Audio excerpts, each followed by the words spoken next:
What's up, guys? Welcome back to a brand new story. Today we have a story time of a Minecraft kid who thinks that Minecraft is real, that the real world is Minecraft, and that there is no difference at all. I know you'll enjoy it, so sit back, relax, subscribe if you're new, and let's jump right into it. So we're going to call the subscriber who submitted this story Alex. So anyways, Alex had to go babysit his cousin, and Alex really didn't want to spend his weekend babysitting his cousin, but at the end of the day, what choice did Alex have? I mean, Alex's mom's like, bro, you're going to do it. And when your mom tells you to do something, I don't know about you, but you just got to do it, man. You just got to do it. Anyway, so Alex heads over to his cousin's house. It's about like a 20-minute walk from his house because they live in pretty much the same area.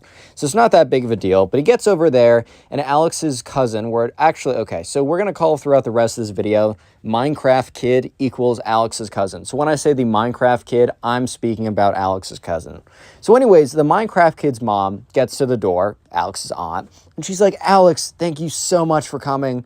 Like, I know this is on super short notice. I'm so sorry about that. There's just really nothing, like, I needed someone to come, and I was posting on Facebook, and your mom offered you, look, I will be paying you. And Alex was kind of thinking to himself, oh, word, like, I'm getting paid. Like, this actually isn't the worst deal ever. And yeah, so she's like, I'm so sorry about that. Like, look, I know you haven't seen your cousin in a second because Alex's little cousin, the Minecraft kid, was like 7 and Alex was like 15, so they didn't really have a lot in common. Believe it or not, the 7-year-olds and the 15-year-olds don't really have a lot in common. I mean, Alex might be like, yo, dude, this girl's super hot. And he's like, what's a girl, bro? Like, isn't that just a guy with long hair? But yeah, anyways, one thing they might have in common is they both kind of like Minecraft. However, the Minecraft kid likes it to a little bit of a different extreme. So anyways, Alex's aunt, is, at the door talking to him. And that's when the Minecraft kid, a.k.a. Alex's cousin, walks down the stairs. And Alex's aunt turns around and says, oh, perfect, Minecraft kid, says his name. But Minecraft kid, like, you remember your cousin, right? And, Alex kind of looks at him, gives kind of like a smile, very forced, but whatever, but gives a smile and waves. And, bro, his little cousin doesn't even wait a second, doesn't introduce himself, doesn't ask how he's doing, doesn't say, wow, what fine weather we have outside. He goes right on to saying, do you believe Minecraft is real? Like, this is the opener, bro. Like, I've heard of a lot of pretty crazy pickup lines, but I kind of feel like this is a whole new level. Like, imagine just, like, your introduction to seeing someone who you haven't seen in years, even though you live pretty close. You haven't seen them in years.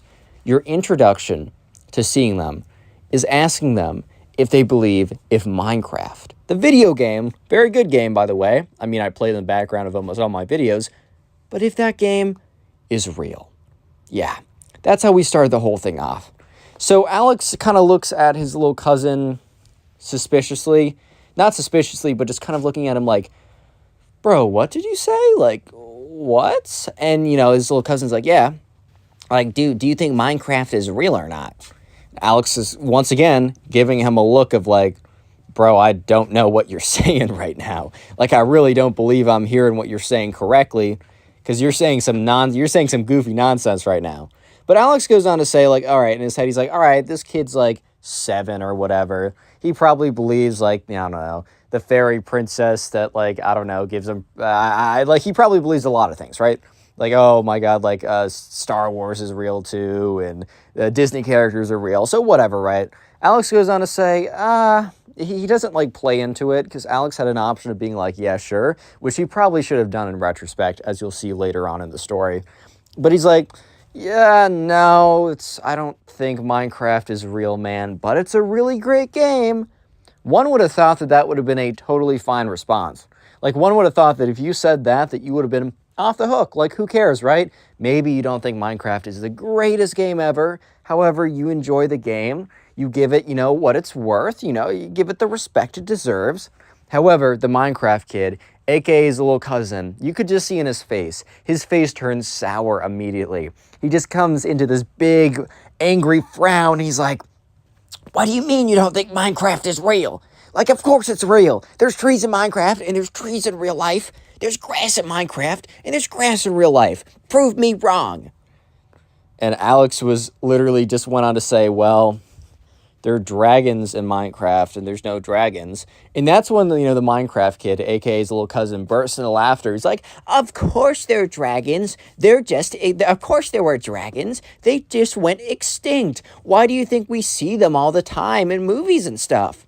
And Alex is kind of looking at him like, is that your reasoning? Because you've seen them in movies, therefore it's true? Because movies would never lie? Nope, they would never lie. And if you believe so, you're officially a hater. No, but eventually Alex is like, all right, man, maybe Minecraft is real. He's not trying to make the kid mad. And this whole time, Alex's aunt, aka the mother of the Minecraft kid, is kind of just standing there awkwardly like, should I intervene? Like, should I say something? Like, this is definitely very weird, but do I say something? No, okay. Yeah, so she kind of said, all right, well, guys, have fun tonight. Gotta go. Alex, here's my number if you need anything.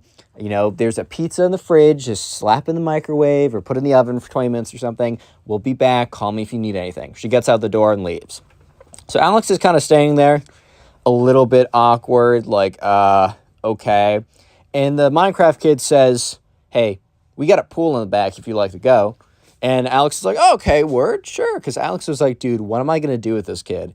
If I feel like if I say anything, he's going to get mad at me. Because Alex was like, I literally just said that Minecraft, the video game, doesn't exist in real life. And this kid flipped out on me. Like, what am I supposed to do at this point? Like, what can I do, bro? I can't say anything right. Yeah, but anyways, Alex was pretty excited to hear, okay, we got something to do. So the Minecraft kid ran upstairs and put on his swim trunks or whatever. And Alex didn't bring any swimming clothes because, he didn't think he was going to go swimming. It had been such a long time since he went to his little cousin's house that, he actually completely forgot that they had a pool. So they go out there. And, Alex is like, all right, man, I'm going to sit here. You can have fun or whatever. Because Alex's plan was, maybe drag this out a little bit. Let him play by himself in his pool or whatever for an hour, maybe an hour and a half. Alex can go on his phone, maybe watch some videos, maybe hop on a call with some friends. I don't know. He can do a lot of things, right? However, he goes out there and he watched the Minecraft kid jump into the pool. And the Minecraft kid went underwater. Because, when you go in the water, you can swim around, you can swim under it, you can do a lot of things. However, the Minecraft kid was not coming up above the water. So immediately Alex is like, oh, shoot. Alex rips off his shirt, keeps his, pants on.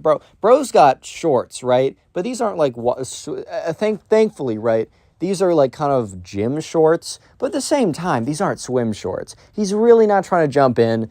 But his little cousin is not looking like he's coming up. So Alex is not letting a kid drown on his watch. No chance. So Alex just takes his phone out of his pocket, takes his wallet out, jumps in, scoops his little cousin up and brings him above the surface. His little cousin's like,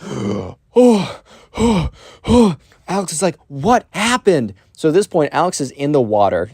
I've scooped him up. And the Minecraft kid's like, I was trying to press space, but I wasn't going up. And Alex is like, bro, what? And that's when he remembered that in Minecraft, if you're underwater, if you hold space, I'm pretty sure if you hold space, you'll start to float to the surface. And if you don't, you'll sink. So the Minecraft kid's like, I was holding space in real life. Why didn't it work? And Alex is kind of just looking at him with this look of, bro, you cannot be serious right now. Real quick, if you made it this far into the video, comment Minecraft down below. Leave a like on the video for your free nothing as well. I will try and heart all the comments to say Minecraft. If I got the time, I'll do it. And if you want to support the channel, the best thing you can do is after this video, watch another one of my videos. I'm going to link a Storytime playlist in the pinned comment, or just watch another one of my videos. Anyways, so Alex tries to explain to this kid that, first of all, what does he even mean by hold space in real life? What do you mean you're holding space? Or maybe it's shift. I don't know. One of those two. And he's like, the Minecraft kid's like, I don't know, but I was definitely doing it. And Alex is like, all right, well, this is the real life. This is not Minecraft. To swim up, you need to push your arms and push the water upwards. And Alex is like, but Minecraft is real life. At this point, Alex is like, all right, this kid's a lost cause. He's like, okay, I think we should go inside. So yeah, sure enough, they're going inside. And the little cousin, aka the Minecraft kid, he's looking extra angry right now. He's looking very upset. And Alex thinks to himself, well, he's obviously very upset because, I don't know, I took him out of the water early. And low-key, Alex was a little bit upset about that too, because bro was trying to go in the water as well. I mean, he wasn't trying to go in the water as well, but bro was trying to sit outside while the Minecraft kid was in the water because it was easy. He could go on his phone, and he had no idea what he was going to do to entertain the Minecraft kid for the next couple hours. Entertaining kids was not his specialty, man. So anyways, they walk inside. He puts the pizza in the oven. The Minecraft kid is just sitting on the table. His arms are crossed, and he's got this big pouty face. So Alex is like, all right, buddy, what's up? Like, I see you got a face. You got a little expression going. Tell me, what did I do? What happened? At this point, Alex is just like, all right, let's at least figure out what's going on.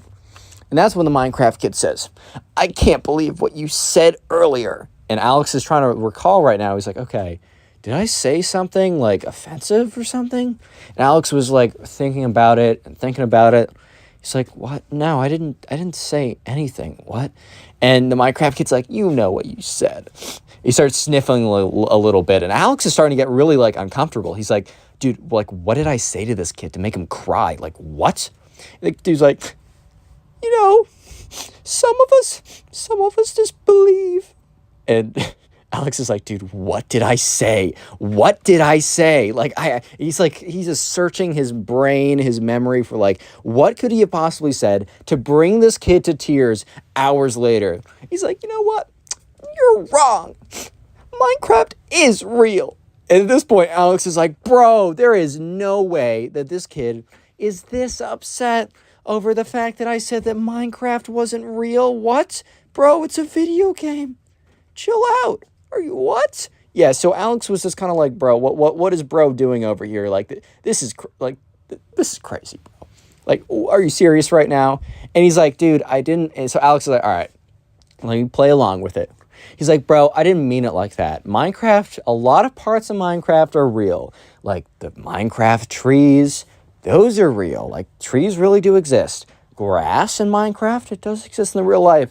All I'm saying is, there's just not creepers walking around that are going to blow up in your face. I'm just saying that's not true. And there aren't zombies. Those don't exist, right? But a lot of Minecraft is real. So you know what? You're right. Minecraft is mostly real. Because Alex wasn't going to tell this kid that zombies, dragons, real-life skeletons that shot you with bows and arrows. He's not about to tell this kid that those things actually exist. Because he's not trying to be, he doesn't want, to get an angry call from his aunt saying, you traumatized my boy and told him that zombies were going to eat his face off. He just didn't want that call, man. You know what? I can respect that. I can understand that. However, the Minecraft kid, Alex was expecting the Minecraft kid's face to change. He expected the Minecraft kid's face to light up and be like, oh, he agrees with me now. Perfect, like everything in the universe is right again. But no, the Minecraft kid's face still has this grumpy look on it. Alex is so confused. He's like, well, I said Minecraft was real. And the Minecraft kid's like, no, you said some of Minecraft is real. All of it is real. The whole thing is real. And he crosses his arms. He's like, meh. And Alex is like, all right, you know what? We're going to have to agree to disagree. Because Alex just wasn't about to tell this kid that zombies and dragons were actually real. He just wasn't about to do that. Like, he was very close to doing that, but he was just not about to do that, bro. Like, that would just be stretching his limits like crazy. So eventually, he hears the ding of the pizza. So Alex is like, all right, well, pizza's ready. Goes over to the oven, takes it out, puts it on, the stove or whatever, and is, preparing to, cut it up. And that's when he turns around to see that the Minecraft kid has completely disappeared. He's like, oh my God, what now? And he kind of walks around. He's like, hey, Minecraft kid, where pizza's ready, you should come down. Doesn't it smell really good? You should come down, buddy. Come on. Come on now. Drop, go. Be pizza food. I don't know. Please, someone, something. And that's when he hears a noise at the top of the stairs. And he looks up at the top of the stairs. And the Minecraft kid has a creeper helmet on and a blue Minecraft diamond sword. It's a foam sword, by the way. It's not like an actual sword. I hope you guys know that. But he has the creeper helmet on. He has the Minecraft sword. And he says, You will now pay for disrespecting the honor of Minecraft. And he like has his sword and he starts to walk towards him. He's like, you have 1 second to reconsider your words. And, you know, at this point, Alex is like, what? Bro, what? Because he's like, what? Like, bro, what is this kid saying, bro? What is this kid saying? And at this point, the Minecraft kid's like, show, you have chosen death. And he just runs at him with the Minecraft sword and starts whapping him with it like, pop, pop, pop, pop. Okay, so in all fairness, this is a foam Minecraft sword. It's not like this kid was slashing him with an actual sword and just chopping him up into pieces or anything. However, bro was kind of hitting him, and it was slapping, and so it was like slap. I don't know, kind of hurt a little bit. He's like, so at this point, Alex is like, bro, stop. Like, I'm sorry, like whatever. At this point, the door opens up, and the little cousin or the Minecraft kid's mom must have come back early. She's like, hey guys, I'm home. And she looks around. She just sees the Minecraft kid going like, you said Minecraft was fake. You will suffer. He goes, pop, pop, pop, pop, just like hitting him with the Minecraft sword. And Alex, who also doesn't see that the mom is home, is like, dude, stop. And the mom walks over there and is like, Minecraft kid, first name, middle name, last name. Says his like full name or whatever. You are disrespecting your babysitter who came here very last minute just because he said your video games are real. The mom picks the Minecraft kid up by the scruff of his neck, right, and drags him upstairs and is like, you are gonna be grounded for the rest of the night. Give me that. Takes the Minecraft sword off of him. Bro, the whole time he still has that creeper helmet on. Anyways, the mom gets there early and is like, or like after putting him up there, walks down, is like, hey, I got back early. It didn't take as long as I thought it would. Thank you so much for spending spending the time that you had with him. I'm sorry he was so upset about that nonsense. You know, my son's very impressionable. Reaches into her wallet, hands him a 20. Thank you for your time. And Alex is like, hey, a 20. Hey, all right. If you need me to come back, like, I don't know. If you're going to be paying me 20s, then like, I might be able to show up again. Click on the video on screen right now. I know you'll enjoy it. Just click it. Do it. How's it going, everyone? I hope you're having a good day. Today we got some crazy emo kid stories that I know for a fact you will enjoy. So sit back, relax, subscribe to the channel if you're new, and let's call the first subscriber who submitted this story Hank. By the way, all these episodes are on Spotify, and they normally come out a couple hours early on Spotify, so make sure to check that out. First link in the description. Anyways, back to the story. So we're going to call the first subscriber who submitted the story Hank. And anyways, this all happened when Hank was shopping at the mall. So Hank used to always go to the mall to shop with his friends. You know, it was just a fun place to hang out. They didn't really have a lot of other places that they could go in the town that they lived in, so the mall was probably their best bet. And sure enough, one of these days, one of Hank's friends wanted to shop at this place called Hot Topic. If you don't know, Hot Topic's a place where they have a lot of t-shirts and other kind of apparel that is very, I don't know, like fast fashion-y, brand-centric. Like, it's very much like, you'll have a lot of different brands, or kind of like, you'll find a lot of band t-shirts, a lot of kind of like, okay, so a lot of different stuffs at Hot Topic, but one kind of theme of clothing that you'll see at Hot Topic is emo style clothing, if that makes sense. So like really black clothing, edgy clothing, stuff like that. And just so you know, like, I have nothing against it if you dress like that. I think it's a cool enough style. I think you're fine even if you identify as like, oh, I'm emo in the way I dress or act or whatever. I don't really care. Live your life. However, as long as you don't act like the kids in these videos, especially this one, you're chill with me. But anyways, Hank just was like, okay, man, like, you want to go to Hot Topic, that's fine. Hank hadn't really been in that much, so he didn't really know what to expect.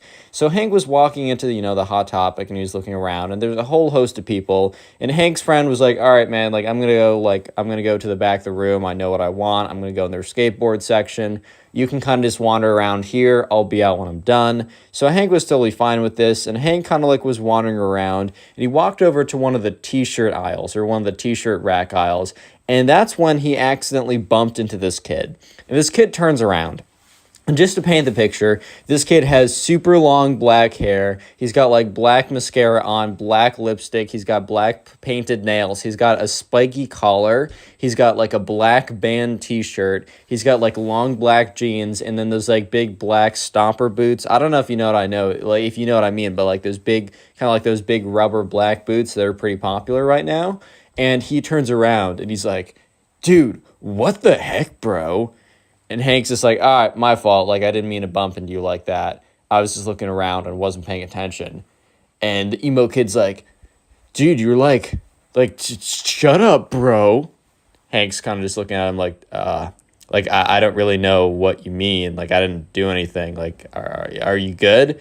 And the emo kid's like, bro, like, I don't need to hear that sass from you, bro. Like, I really just don't need to hear that. And Hank says once again, like, dude, I don't know what you're saying. Like, I'm sorry. I'll just go the other way. And Hank kind of turns around to de-escalate because he doesn't feel like, escalating anything. It's just not a good idea to get into fights like that. And that's when the emo kid's like, yeah, you would run. You're dressed like one of those jocks anyways. Which, like, Hank kind of turned around because he didn't know what that even means. First of all, I mean, isn't jock a positive thing? Like, I get that there's a bit of a negative connotation of, like, oh, you're a dumb jock or something. But I would have thought that, like, jock would have meant, like, oh, you're an athlete, which... Isn't that a good thing? Like, I'm kind of confused right now. Is that not a good thing, And Hank, kind of turns back and he's like, dude, like, why? Like, why are you, like, making a problem with me? I don't have a problem with you. You're kind of the one that's making this into something. Because Hank really did believe, like, I'm not the one doing anything. It's, like, 100% this guy who's making it something, And, the kid's just like, well, like... You're just looking like a dumb jock. Oh, isn't that right, guys? And he turns around, and there's two other emo kids. And they look very similar to the main emo kid, but they kind of just... they're dressed slightly different, but really... I mean, it's funny how, like, I saw this on South Park, but it's funny how, like, non-conformists all dress the same. I'm just like... Well, I mean, you are conforming to something, but anyways, right? So the other two kids, the other emo kids are kind of there along too, laughing. And, Hank is starting to, like, get upset by this because he doesn't really care about, like, these random kids, what they think, except, he's got three kids standing there pointing at him, laughing in his face when Hank didn't deserve it. Like, Hank was thinking, like, look, if I deserve this, if I was being, like, an absolute, like, if I was being a jerk to them or for some reason I actually did something, sure, maybe I deserve this. But Hank's just thinking to himself, like, dude, I don't deserve this. I was literally just chilling here. I actually bumped into this kid. Like, I'm sorry about that. Like, my fault. Once again, my fault. But that's when Hank turned the tables on the emo kid. And the thing is, right, the emo kid was wearing a band t-shirt. And the thing about band t-shirts is, you don't necessarily need to know everything about some place that you rep. Like, if you wear a t-shirt that's from Starbucks and someone's like, okay, well, then name all the flavors of, like, cappuccino you can get. It doesn't have to be like that. But the thing is, a lot of people wear band t-shirts because the band t-shirts look sick, and they don't know any of the songs from the band, which, I guess is fine. But, like, at the end of the day, a lot of people will kind of pretend to know it and not actually know it. So, Hank was like, well, screw it, bro. He's like, all right, buddy. And he looks at the main emo kid, and the main emo kid looks at him back. And he's like, all right, buddy, name me 3 songs from that band. And he points to the emo kid's t-shirt. And I don't know, maybe it was, like, Nirvana or something. Like, one of those kind of, like, t-shirts or whatever, which... and the emo kid looks at him, and he has this kind of look of shock. This look of, oh, my God, like, you caught me. Kind of the look of, like, man got caught in a trap right here type of look.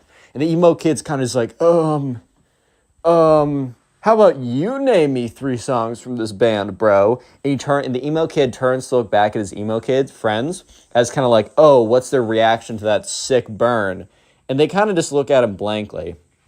I think the emo kid was kind of expecting he would turn around, he'd look back to his friends, and he'd be like, oh yeah, wasn't that a crazy burn? I totally got them. But his friends look back at him kind of just like, dude, like, I don't know how to break it to you, but you didn't get him. So the emo kid turns back around, he's like, I don't need to do anything you say, bro. I'm not going to conform to your standards. And then the 2 emo kids were like, yeah, that's right on, bro. You're so right. And they, like, dap him up.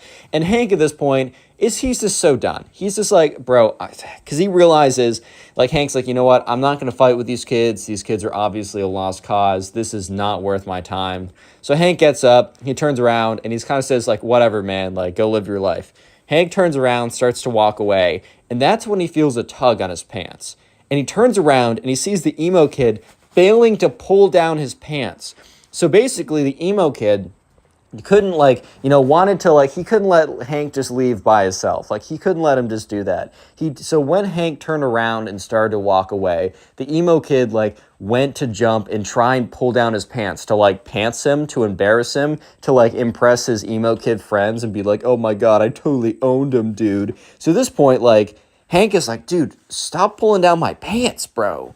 And the emo kid's like, "Oh, sorry, I just slipped." And he's like, And his emo kid friends laugh along as well. At this point, Hank's getting really annoying. He's like, "Sorry, bro, I'm not into you like that." And he's like, "What?" He's like, "Yeah, you're trying to pull down my pants. So you're telling me you're not trying to get a peek?" And the emo kid's like, "Dude, it's not like that. I was trying to pants you." And Hank's like, "Yeah, you wanted to pants me so you could see my bare bottom. Did you really want to see my bare bottom that bad?" And at this point, the other two emo kids start laughing a little bit. And the main emo kid turns around and he's like, "Stop laughing, it's not funny." Turns back around, he's like, "Dude, you don't know what you just did." And the emo kid walks up to Hank with his chest puffed out. He's like, "Bro, you literally don't know what you just did. You don't know who you're messing with." Okay, I don't know if he started to tear up or anything, but at the exact same time, the mall cop that happened to be going around the mall to make sure that nothing's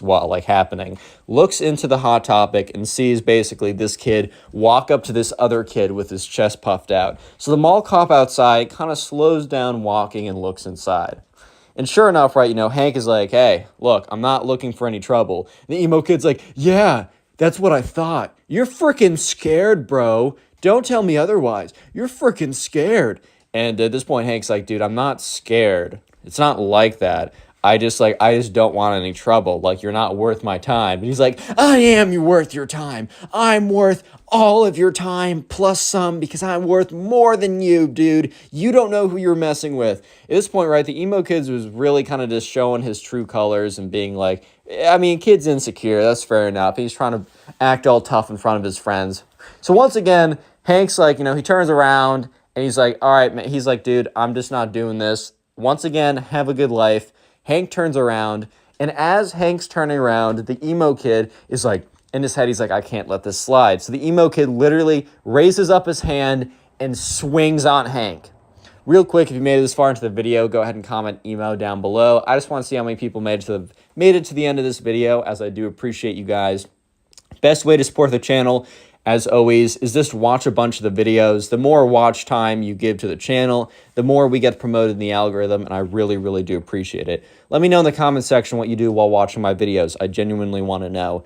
Just so you know, all these episodes are on Spotify. It's in the description, the first link. Please rate us 5 stars when you have a chance. If you want to submit these stories, and please do, because, that's how I make these videos, go to my Instagram or Twitter. They're both in the description, but they're also at Connor Pugs. I got a Discord server, link in description, code ConnorPugs for 10% off gamer subs. Let's get back to the story. So Hank, remember, he turns around and Hank's like, "Dude, I'm not going to deal with you like that. It's just not worth my time." So Hank turns around and the emo kid, who's like, I can't let Hank one-up me. I can't let this random kid kind of alpha me in front of my emo kid friends or whatever. So as Hank turns around, the emo kid swings on him, takes his fist. The thing is, though, the emo kid's not a trained, fighter or boxer or something. So obviously the emo kid doesn't make contact with Hank. Instead of making contact with Hank, the emo kid nearly misses Hank, and his right hook goes right through a rack of clothes. The emo kid was really putting his full force into this too. Because once the emo kid misses and whiffs on Hank, the emo kid flies forward into the rack of clothes. So he basically pushes himself into a rack of clothes, fails to swing on him. The mall cop, however, did see the emo kid try and swing on Hank, so he walks in there. Hank turns around, and he sees the emo kid on the floor in a pile of clothes, and he's just so confused on what happened. And then Hank turns around the other way to see a mall cop standing in front of him. So Hank's really confused at this moment. He's like, "Okay, 1 second ago, I turned away from the emo kid, and a second later, the emo kid is sitting face first in a pile of clothes, and a mall cop is standing above me. This literally makes no sense." And sure enough, the mall cop's like, "Hey, hold up, everyone, I gotta talk to you guys." And the two emo kids, from the back, they get scared and they literally run off. They disappear into the rest of the story. He's like, "Hey, you get back here." But also the mall cop didn't really care that much because the two people that he really wanted to talk to were both Hank and the emo kid who swung on him. So the emo kid gets up. He's like kind of panting a little bit. He's like, and the mall cop's like, hey, I saw you swing on this kid. I know you didn't make contact, but you did try and swing on this kid. It's 100%. Like, what's going on here? The emo kid's like, dude, I was just defending myself. And at this point, Hank's like, that's not the case. This kid and I were kind of talking back and forth. He tried to pull down my pants. I made fun of him for doing that. I turned around and he tried to swing on me. At this point, right, the mall cop kind of witnessed the last 60% of this altercation. So he knows for a fact that he saw the emo kid try and pull down the pants and then have an argument. So the emo kid says, well, after I pulled down his pants, this kid tried to swing on me and I just defended myself. And the thing is, right, that was a mistake for the emo kid because the mall cop had been watching the whole thing. So the mall cop knew for a fact that that wasn't the case of what happened. So the mall cop goes on to say, like, dude, I know for a fact that's not what happened. I saw you guys kind of bickering in the store and I wanted to make sure that we had no nonsense going on. Obviously some nonsense did go on and I watched the whole thing. I saw you try and pull down this kid's pants. He did not swing on you. I don't know what he said to you that offended you or anything, but it's very clearly that, you're the aggressor here and I can't have that. So he's like, hey, I'm going to need you to come with me. And the emo kid's like, all right, buddy, go ahead with him. And the emo kid is looking at Hank and kind of giving him this look of come on, bud, go ahead. He's asking for you. When in truth, that, the mall cop is not asking for Hank. The mall cop is asking for the emo kid. So the mall cop's like, sorry, man, you must be mistaken. I'm not asking for this guy over here, pointing to Hank. He's like, I'm asking for you. And he points at the emo kid. And the emo kid is so absolutely stunned by this revelation. He's at this point, the emo kid is practically speechless. The emo kid is standing there, is just you must have some kind of mistake or something. You can't be talking about me. That's insane. There's no way.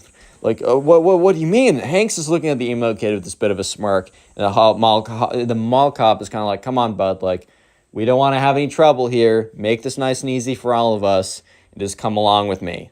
And, at this point, the emo kid is looking at Hank and kind of just giving him this look of this isn't over, buddy. This isn't over. And Hank is kind of just wow, this a lot just went down in the last 5 minutes, because this was no longer than 10 minutes of an altercation. And as soon as the mall cop basically drags the emo kid away, his friend comes rushing up to him, and he's like, dude, I just checked out the thing I was getting, and in his hand he had this, skateboard thing or whatever. He's like, dude, I just saw, a mall cop over here. I saw some kid getting dragged out of the store. Did you happen to see what happened? And Hank just looks at his friend, and is like, did I happen to see what happened? He's like, buddy, I lived what happened. Okay, so we're going to call the subscriber for the next story Bobby. I got a little King the Hill theme going on with these names because I got Bobby and Hank. If you know, you know, and you're cool. Anyway, so Bobby was hanging out at home one day and one of his friends hits him up. And, Bobby, doesn't see this friend this often because they happen to be going to two different schools, even though they live relatively in the same area. They're both in high school and they're both seniors in high school. So Bobby's friend, who we're going to call Ben, actually happens to have a car at this point. And, Bobby's friend Ben hits up Bobby one day and Bobby's just chilling at home and he gets a text from Ben saying, hey, do you want to hang out today? And Bobby was feeling kind of lazy. So he's like, maybe, what do you want to do? His friend's like, dude, I want to go to the skate park. And Bobby in his head, he's like, I don't know if I want to go. I don't know. I don't know, man. I really don't know. And Bobby should have stayed home that day based on what was about to go down, but he didn't because he wanted to see his friend Ben, and he was like, wait, what else am I going to do today? Watch Netflix? I know for a fact by the end of the day, if I'm just sitting here watching Netflix, I'm not going to be a happy camper. So sure enough, Bobby texts him back. He's like, yeah, man, I don't got a ride, but if you can pick me up 100%. So sure enough, this friend, I don't know, an hour later, pulls up to Bobby's house and says, hey, man, get in. And, Bobby shows up to the window. He's like, hey, what's up, Ben? Haven't seen you in forever. Just so you know, I don't have a skateboard, just so you're aware. And Ben's like, dude, I got two in the back. Don't worry about that. I got you. So sure enough, Ben hops into the car with Bobby. And, they drive, or Bobby hops into the car with Ben. They drive over to the skate park, which is 15 minutes away from where Bobby lives. and they get out, and, Bobby used to skate a little bit back in the day with his friend. It's been a while, so he's not going to do any tricks or anything like that, but he's just getting along, he's just getting on the board. He's kind of riding around a bit, just getting a little bit of exercise, and mostly he's out there just to hang out with Ben, because he hasn't seen Ben in a second, and they used to be really tight. So sure enough, Bobby and Ben are just chilling at the skate park. They're having a good time. They're kind of just living their life. And that's when a very specific looking group of these emo kids, they pop out of nowhere basically. And they just appear at the end of the skate park. So this skate park is pretty big. It's not like a massive one. It's not like where you'd have a professional skater event or something. But it's a pretty big skate park. Like the city definitely put some a good amount of bread into making this. So sure enough, they're looking over and they see this group of kids. And this group of kids has a ringleader that's standing in front of the other two. And he's kind of dressed like they're all dressed kind of like the other emo kids in the last story time. So I'm not going to go ahead and describe them. They're dressed a little bit differently, but it's all kind of the same, if you know what I mean. So sure enough, the kids are just standing at the end of the park. And it's really awkward because Bobby goes over to Ben. He's like, dude, see those kids? And Ben's like, yeah, I've just been staring at them. And Ben's like, dude, they just been looking at us for the last, and he checks his watch. He's like, dude, they just been looking at us for the last 2 minutes, bro. That's really freaking weird. And, Bobby's like, yeah, man, this is kind of weird. I don't totally know, what's the deal with all this? Do you know what's up with them? And Ben's like, dude, I don't go to this skate park. This is your skate park. And Bobby's like, yeah, I don't really skate anymore, so I don't know. Maybe this is a place they normally go to. Either way, this is kind of weird. Let's just stay on this side, and hopefully they'll stay on their side. And if they come over, hopefully they're cool. Spoiler, they're not cool. Yeah, they're the farthest thing from cool. But anyways, Bobby and Ben try and ignore these kids, as these kids literally, the thing is, these kids, they don't even have skates they don't even have a skateboard with them. And you don't need to have a skateboard to hang out at a skate park. A park is a park, and it's a cool place to just hang out with some friends. That's 100% true. However, I will say it is a little weird to show up in a group of kids or a group of a bunch of people, stand there and watch other people without saying anything to each other, without doing anything like that. I will say that itself is pretty weird.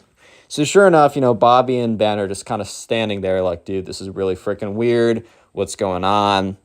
And that's when they look over, and sure enough, they see the emo kids start to walk closer to them. The emo kids were just standing there for a good solid, I would say 10 minutes. And that's when the emo kids start to walk over to Bobby and Ben.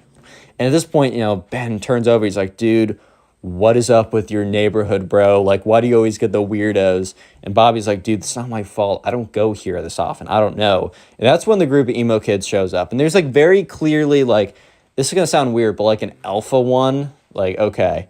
I'm not trying to use weird alpha male terms or whatever. Oh, Connor, which one's the sigma male? Shut up if you say that in the comment section unironically, dude. Actually, shut up. But anyways, sure enough, the kind of the alpha of the pack, whatever that even means in emo pack words, is hey, you two, I need a word with you.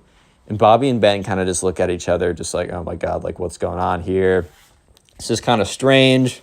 Ben kind of whispers over to Bobby dude, we are never going back to your park ever again. And Bobby kind of just gives him this look of dude, I can't control this. So sure enough, the emo kid, let's just call him the alpha emo kid. No, I can't say that for much longer. The main emo kid, King the Pack or whatever, walks up to them. He's like, bro, do you not know? And Bobby and Ben kind of look at each other, and Bobby speaks up and says, no, knows what, no what. The emo kid laughs. He's like, oh, you don't know then. This is our turf, dude. And Bobby and Ben kind of look at each other, and Ben speaks up turf? Emo kid's like, yeah, man, you don't understand. This is our turf. And Bobby just means what does that even mean? And they're like, you don't want to mess with us. And one of them legitimately pulls out a wand. Not a knife or something, not actually trying to be intimidating. This isn't oh, they think they're actually in a gang or something. This is their turf. They pull out a wand, a freaking Harry Potter magic wand. And, the main emo kid's like, bro, my boy over here knows magic. You don't want to mess with him, dude. And so Bobby and Ben kind of look at these kids, and, Ben speaks up. Ben's a little bit more brash. Ben's a little bit more, I don't know, confident is maybe the wrong word, but I'm going to use that word, than Bob. Confrontational, that's right. Ben's a bit more confrontational than Bobby is. So Bobby would have been fine literally just going somewhere else. It's not like there's not a lot of other places. I mean, there's not a lot of other places they could go, but it's not like Bobby's a big skater in the first place. He just wanted to hang out with Ben. And Ben literally goes up. He's like, dude, what are you going to do with that little magic wand? You're going to wave it around, put a spell on me? It's this freaking Harry Potter, dude. We don't care. You guys don't have turf. That's ridiculous. Like, look, we're not taking up the whole park. This park's massive. You guys chill over there. We'll do our thing over here. There won't be any trouble. The emo kid's like, dude, there's going to be trouble if you guys don't leave or at least pay respects. And, Ben at this point's like, the frick you mean pay respects? Like, what is that? Like, what do you even mean by that? And at this point, Bobby's starting to realize that Ben is kind of finding this amusing more than concerning. Bobby's more concerned by this just because they outnumber them like 4-2. And these emo kids definitely like aren't hitting the gym every day. But at the same time, like 4-2, it doesn't matter like how big you are. Like you're not taking them one-on-one. So like Bobby didn't want anything like that. Even if it's that emo kid smoke, he didn't want it in the first place. So sure enough, Bobby kind of looks at Ben and kind of gives him a look of like, hey, like, come on now. And Ben is like, no, I'm going with this. And Ben's like, all right, man, you know what? Put a spell on us, bro. Like, if you honestly, like, you know what? We're going to take the punishment. Put a spell on us. And the main emo kid looks at them and is like, dude, you don't want our smoke like that. You don't want us to, like, drop a spell on you like that, bro. You don't know our power. You don't totally get it. And Bobby is just looking at them. And Bobby's like kind of like completely freaked out at this point. Not that they're going to actually put a spell on him and, I don't know, curse him or something. Bobby's just so freaked out by everything going on. That he just doesn't want anything to do with it. So Bobby is like, I don't know, man. How about we just like, we stay here and you go over there. And the emo kid's like, I'm not talking to you, little boy. Which like Bobby was like so taken aback by this. And Ben was like, you don't call my friend that. Come on, if you're such a big guy, little boy, and at this point, Ben says little boy back to them. If you're not such a big guy, little boy, put a spell on us. And he points to the guy in the back. And there's like a little emo kid in the back with like a little magic wand or something. The main emo kid says, you know what? Gentlemen, I don't want you guys to be seriously hurt. So I'm going to give you one more chance to leave the premises. Or my friend will put a spell on you, and you will be cursed so badly that you will not make it out of this park alive. We have magical powers that you simply don't understand. And Ben is looking at them, and Bobby is looking at them, and the emo kids are looking back. At this point, it's a classic. It's one of those classic Texas standoffs, like who's gonna shoot first, but instead of shooting, it's either staying there or shooting your magic spells through your wand or whatever. And, Ben was like, all right, no, we're staying here. Put a spell on us. Do it. And the emo kid is like, fine, you've sealed your fate. And all of them walk away.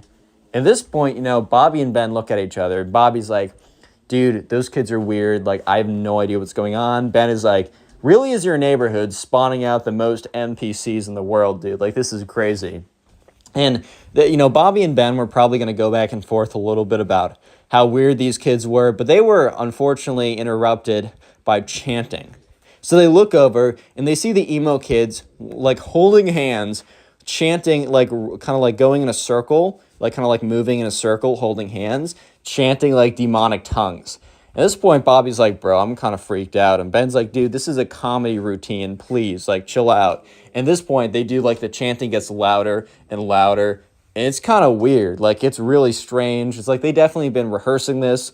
And Bobby admits to me that for a split second, he was thinking, like, dude, what if these kids actually have magic powers? Spoiler, they don't. They're just weird, right? And by the end of the chant, one of the kids comes over. The main one grabs the wand, starts swinging it around, and starts walking over to them. He's like, one last chance, boys. I'm giving you one last chance to literally survive. I'm giving you one more chance unless you want to, if you want to leave here and see your parents again. And Bobby was just in his head like, dude, this kid's legitly weird. And Ben says, bring it on, dude. I want to see the worst you have. And Bobby was like, he admits, he was a little bit concerned just because, I don't know, just like the confidence these emo kids had was kind of startling. And the main emo kid's like, fine. Takes up his wand, He starts like saying a bunch of like random gibberish and waving his wand in a circular motion, pointing it at Bobby, right? Or at Ben, not Bobby. And Ben, kind of looks at Bobby and gives him a wink. And Bobby knows that, but Ben's about to be up to some mischief. And the kid is like, ha da da da, ha da da da, ha boy. Or it does like what is very clearly like the final motion. And Ben literally like opens his eyes super wide, clutches his heart, and drops to the ground and doesn't move. Bobby is like a little bit freaked out, but he also remembers that Ben just like gave him a big wink. And you hear all the emo kids, like some of them are in the back like, oh my God, it actually worked. The spell actually worked. And the main emo kid has this look on his face, like the most scared look you've ever seen. The main emo kid was terrified because for for a good 30 seconds, the main emo kid actually thought that he just killed this kid from his like magic spell or whatever. So sure enough, the emo kid like drops his wand, rushes up to Ben and is like, no, the spell, it was too powerful. I should have held back. And Bobby's just looking at him. And the emo kids, the other ones, are standing like talking to each other. And they're like frantically talking to each other. They are really concerned about this. They're like, dude, do we call the cops? Do we bury the body? Like, what do we do? Like, what if our parents find out? All this kind of nonsense, right? And that's when you hear giggling. It started as giggling, but then it just evolved into laughter. And that's when Ben flips over and you can see that he's just been laughing. He couldn't hold it in any longer. And he gets up, he's like, oh my God, you fell for it. This is the funniest thing ever. He's like, guys, you're not wizards, you're just weird. Go to that side of the park. We're gonna be here, and there's nothing you can do about it. And that's when I think the emo kids kind of realized that, they weren't going to scare them out of there, and they definitely were not going to fight them out of there either. So sure enough, the emo kids they don't even say anything. These kids they're kind of done with trying to scare like Bobby and Ben out of there. So they pick up their stuff, they get up, and they leave. And Bobby and Ben, they go back to doing their whatever they were doing before. But it really was just never the same after that, because like for the rest of the day, Ben would just continuously make emo kid jokes and Bobby would laugh and make them back. So in fact, the rest of the day was better than ever before. And this happened a long time ago. Like this happened like 4 or 5 years ago. And Bobby and Ben actually reunited about a year ago. And literally the only thing they did during their when they reunited was retold this story and made jokes about it the entire time. And this is probably, if you want to continue supporting the channel, please click on the video on screen right now. I know you'll enjoy it. Just click it, do it. How's it going, everyone? Today we have a story of one of the cringiest emo kids of all time. So sit back, relax, subscribe to the channel if you're new. We're calling today's subscriber who submitted the story Brent. So this all happened when Brent was at soccer camp. And so Brent went to the soccer camp every single year. And it just happened that this year he encountered the emo kid at soccer camp. So anyways, this was just another summer of Brent going to soccer camp. His mom dropped him off, and once again, he was pretty excited to go. Unfortunately, some of the friends he made from the year before, they didn't show up this time, so he was very proactive about finding people, meeting new people, and trying to make some new friends. So anyways, in the very beginning of soccer camp, they had kind of a get to know other people type deal. And all of a sudden, right, Brent sees this girl, and she was at kind of the girls' soccer camp. So it was kind of split up like boys' soccer camp and girls' soccer camp. However, it was all under the same umbrella of the soccer camp program. So they would eat lunch together, do non-soccer activities, but the morning soccer practices were kind of split up by gender like that. And so anyways, right away, Brent saw this girl, Emily, and he immediately kind of fell in love with her. Not actually, but was like, OMG, lol, she's cute. I'm going to try and hit. No, I'm just kidding. He's I don't know. He's going to soccer camp. He's not trying to hit, bro. That's crazy. But anyways, right, so she's going to be an important character later on. But for the meantime, we don't need to think about her because someone much more important comes into the picture. So while Brent is thinking about oh my God, look at that girl over there. I got to start talking to her. That's crazy. He accidentally bumps into this guy and he turns around. This guy is I don't know, a little bit bigger than him, a little bit heavier than him, just like kind of a bigger guy. And he's got this like long black hair that's swooshed over. He's wearing like the standard soccer cleats, but otherwise it's like this black band heavy metal t-shirt. He's got like black painted nails. He's got like a spiky wristband on or whatever. And he turns around, he's like, yo, what did you bump into me, bro? And Brent's like, oh, my fault, like, didn't mean to do that. He's like, you don't think that I'm an alpha? Is that what you think? Brent's like, what? He's like, I'm an alpha male, just in case you weren't aware, which I know that you subconsciously were, because, you know, all betas instantly know when there's an alpha present. And Andrew was the guy from like 7 stories ago. Brent was like, what? He's like, bro, do you not know what beta males and alpha males are? Well, basically, beta males are like you and lame, and alpha males are strong, powerful, and dominant in the pack. And with that, like, the emo kid does a big, like, swipe of his big, long, black hair, so, like, his bangs would no longer cover his eyes. It immediately fell back in front of his face. He's like, yeah, just so you know, kid, get out of my way. And the emo kid, like, shuffles away. And this was Brent's first interaction with the emo kid. So he's like, okay, that's cool, man. Like, okay, see you around, buddy. Bye-bye. So anyways, let's fast forward a little bit. After soccer practice in the morning, Brent was actually one of the better kids there. He was pretty good at soccer. They had lunch, and in the afternoon, they had activities such as like this, like, I don't know, like tag, capture the flag, all kind of like random camp activities. And today was capture the flag, and Brent happened to be on the same team as Emily. So immediately he goes over there. He's like, hey, how's it going? Like, my name is Brent. Emily's like, hey, like, my name's Emily. Nice to meet you. And Brent and Emily immediately hit it off. They're having a good time. They're talking with each other. They're enjoying each other's company. You simply love to see it. And like from very far away, Brent catches the eye of the emo kid who's on the other team and is just staring him down for some reason. Brent doesn't really think much of it, and then, like, you know, he goes back to talking to Emily. So they're playing capture the flag right now, and Brent, you know, runs over to the other side, gets the flag, right, and starts running back to his side. If you don't know capture the flag, there's like this little penny on both sides, or like a little piece of cloth or something, and while you're on the opponent's side, if they tag you, you're in jail. But what you're trying to do is you're trying to run over there, grab their flag, and run back to your side without being tagged. However, there was a stipulation that it had to be a tag. This isn't tackling. You can't push someone. You can't, like, punch them or anything. You have to tag them if they're on your side. So, you know, Brent is running over there. Sorry, I have a list of names in front of me and from other stories. Brent is running over there. He grabs the enemy team's flag and is running back to his side, and he's really close when he just like immediately slams into the ground. And that's when he realizes that there's a big guy on top of him. And that's when he realizes that the emo kid tackled him. So the emo kid's like, nice try, buddy. Next time, try not to fight the alpha males. And then camp counselor comes over and says, hey, we said no tackling. You're on the sidelines, points to the emo kid, you know. He's disqualified or whatever, has to sit on the sidelines. Ooh, so alpha, man. But anyways, right, so the penny's returned, but also Brent isn't in, like, jail. He goes back to the other side, and the emo kid has to sit out for the rest of Capture the Flag. And Brent continues to talk to Emily, and the entire time, the emo kid is just, like, looking over, and he's, like, all angrily staring at Brent. So Brent is now his official enemy. Brent kind of just assumed that they were enemies because of when he bumped into him and also when he got him disqualified, which, did Brent really get him disqualified, or was it because he's an idiot and jumped on him? That's why he got disqualified? Who knows, man?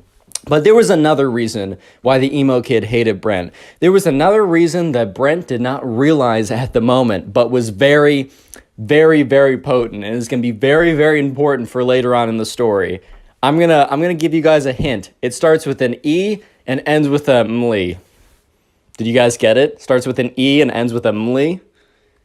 Emily? I'm just going to tell you, yeah, it is Emily, the girl. So emo kid likes her. Anyways, so Brent and Emily talk for the rest of that Capture the Flag game. The entire time the emo kid is staring Brent down. Brent just simply assumes, well, this kid hates me for that reason only. But let me just say that the next week of soccer camp was the craziest week that Brent has ever had. So anyways, right, his mom picks him up. He goes back home. His mom's like, hey, how's the first day? And Brent says, oh, I met this really weird kid who tackled me. And she's like, oh my God, are you okay? He's like, yeah, actually, I have barely any scrapes on me even. But he seems to not like me, so I'll keep you updated on that. So Brent is dropped off the next day, and he walks over there. And that's when the emo kid, is just staring him down. And, Brent is kind of walking over because there's a little bit of like a 5, 10, 15-minute period where the kids are just standing around talking with each other, waiting for them all to be dropped off. And then the soccer camp officials or camp counselors would then split them up into groups, do soccer drills, play games, whatever, standard kind of affair. And he's just kind of waiting around. And that's when the emo kid comes up to him and says, so you're challenging my authority as the alpha man. And Brent is kind of just like, what? He's like, I'll say it again, just in case your little beta ears couldn't hear me. So you're challenging my authority that I am the alpha male of the pack. If we were wolves, which we kind of are, and Brent was like, what? If we were wolves, as we kind of are, as I said, I would be the alpha male, alpha wolf, and you would be the beta wolf, and I would be banging your wife while you watch little cuck beta wolf. Whoop. And Brent is looking at this kid, and this kid is like, no offense, but this kid is like the opposite of what a stereotypical alpha male would look like, right? One of those red pit alpha males. It just looks the complete opposite of that. But anyways, Brent's not gonna get into like he's not gonna rebuttal this kid, because like, what is there to rebuttal? Everything, man. Like this kid has no argument. But anyways, Brent's like, okay, and the emo kid's like, well, you say okay, but remember yesterday when you got me kicked out of the game, which you obviously tipped off the ref? And Brent's like, bro, you tackled me. It's very clearly stated in the rule books that you're not allowed to tackle anyone. How is this on me? He's like, dude, it was so clearly on you because the ref understood that I was the alpha male and I was simply asserting my dominance, bro. And, Brent's just like, dude, the frick are you talking about, dude? Like, I paid him off with what? The $5 allowance I get a week? With what? My used smelly, stinky socks? What do I have? And he's like, I don't know, man. I don't know. Maybe he took his daughter on a date because his daughter's so ugly she'd never get a date. Oh. And Brent's like, was that a diss? Like, does he even have a daughter? He's like 20, bro. What? And the emo kid's like, anyways, I just wanted to let you know that I'm the alpha man. You're the beta man. I will do your wife when you have one. And scene. And the emo kid walks away. And Brent at this point is like, what? Why? Why is this my life? Anyway, so skip forward to the soccer practice. They're put into groups, and the emo kid was in group B earlier, so they basically split them up into group A and group B. So group A is the better players, and group B is the I'm just kidding, the players who are newer to soccer. And the emo kid apparently was on the cusp of group A. It was at the very top of group B, and because his performance was good enough, he was actually moved up to group A. So now Brent, instead of having a morning to himself to focus on soccer, now had to deal with the emo kid being, thrown into the mix here. So anyways, they're doing some drills with the soccer ball, and they're kind of like kicking them around cones. You had to kind of keep control of the ball while you were running. And the emo kid, they said, okay, line up into 3 groups. And the emo kid immediately ran behind Brent. And Brent kind of looks behind him. He's like, what? And the emo kid said, nothing, Brent. Just letting you know that I'm the alpha male here. And Brent's like, okay, fine. Let's just do the drill. So the ref blows the whistle. Brent starts kicking the ball and moving with it. And the emo kid immediately runs up behind him and trips him. He's like, oh, sorry. And the ref's like, hey. And the emo kid's like, it was an accident, I swear. And the ref's like, all right, be careful. And Brent is starting to get really angry because, if you get an injury in soccer, especially if you get a foot injury, he could be out for the entire week. I mean, this is one of his favorite camps that he has every single summer. He loves going to it. It's one of his favorite things to do. And this emo kid, for the second time in the last 24 hours, has, has gotten really close to causing him a pretty big injury. He could have jumped. He jumped on him yesterday. He ran behind him, knocking him over. What if he twisted an ankle? What if he, I don't know, fractured something in his leg. Like, it's not that hard, especially when you got a big old kid jumping on top of you every 5 minutes. It's difficult. It's not that difficult, man. So anyways, Brent, for the next activity, waits to get into line before the emo kid does, because he doesn't want to be in the same line as the emo kid. But it turns out that, like, everyone else lines up, and it's literally just Brent and the emo kid waiting for each other to move, because the Brent wants to go where the emo kid doesn't go, and the emo kid wants to go where Brent goes.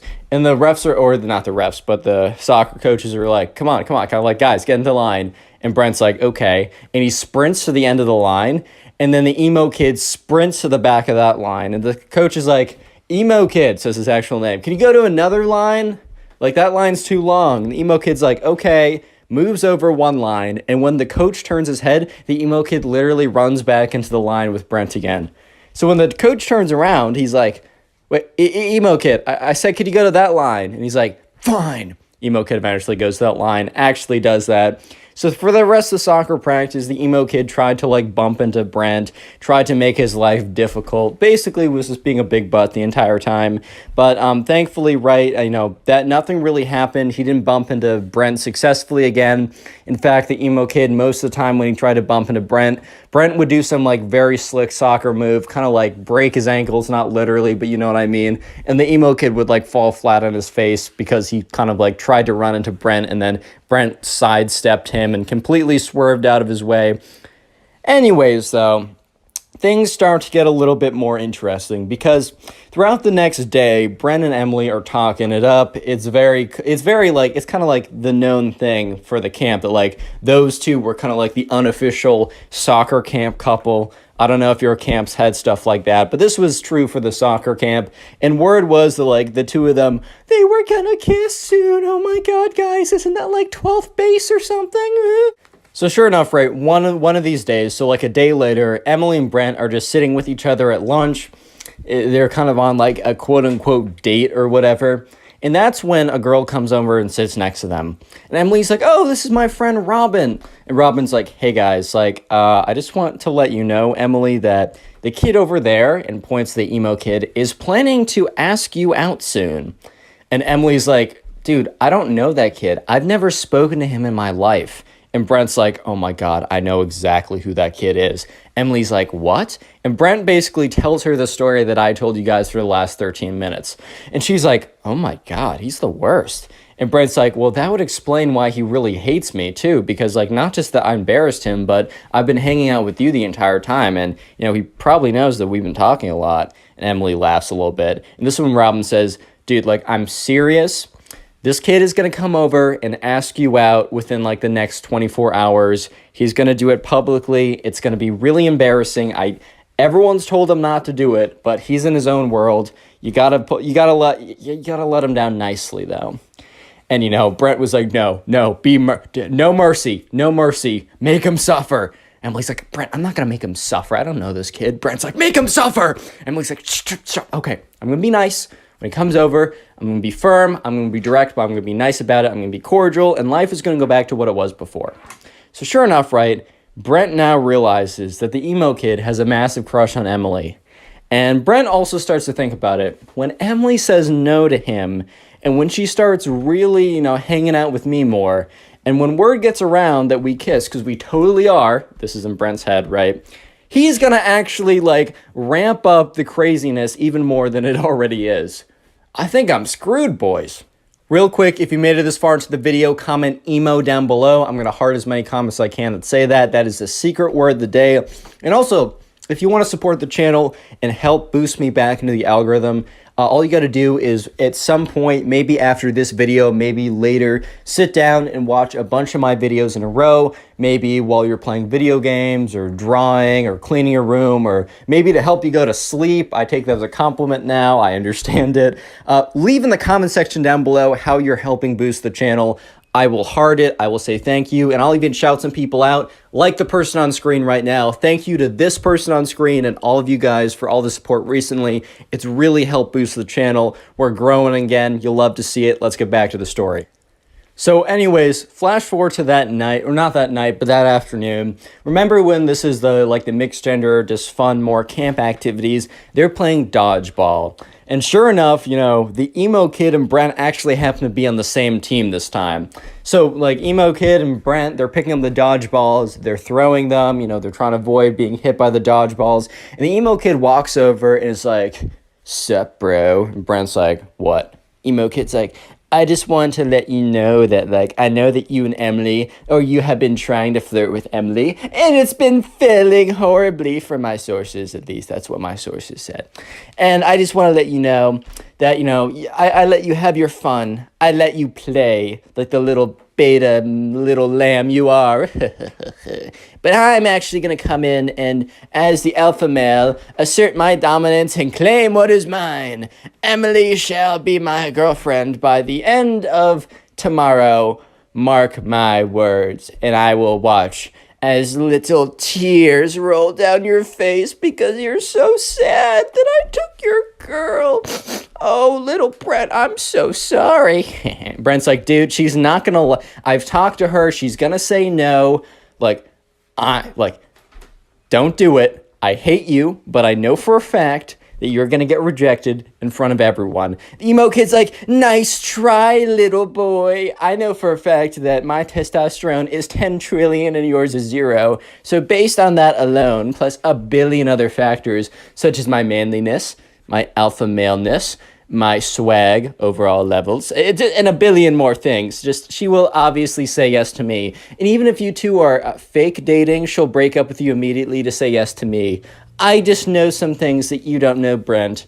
Get over it." So the emo kid walks away. And Brent's like, "Well, my conscience is clear because I tried to warn the kid not to do it. I tried to warn the kid, right? I'm not a bad guy. I told him not to do it. I told him. I said, I even gave him the benefit of the doubt. I said, I don't like you, but I want to help you here. He didn't listen to me. It's not my fault, whatever happens tomorrow." Next day rolls around.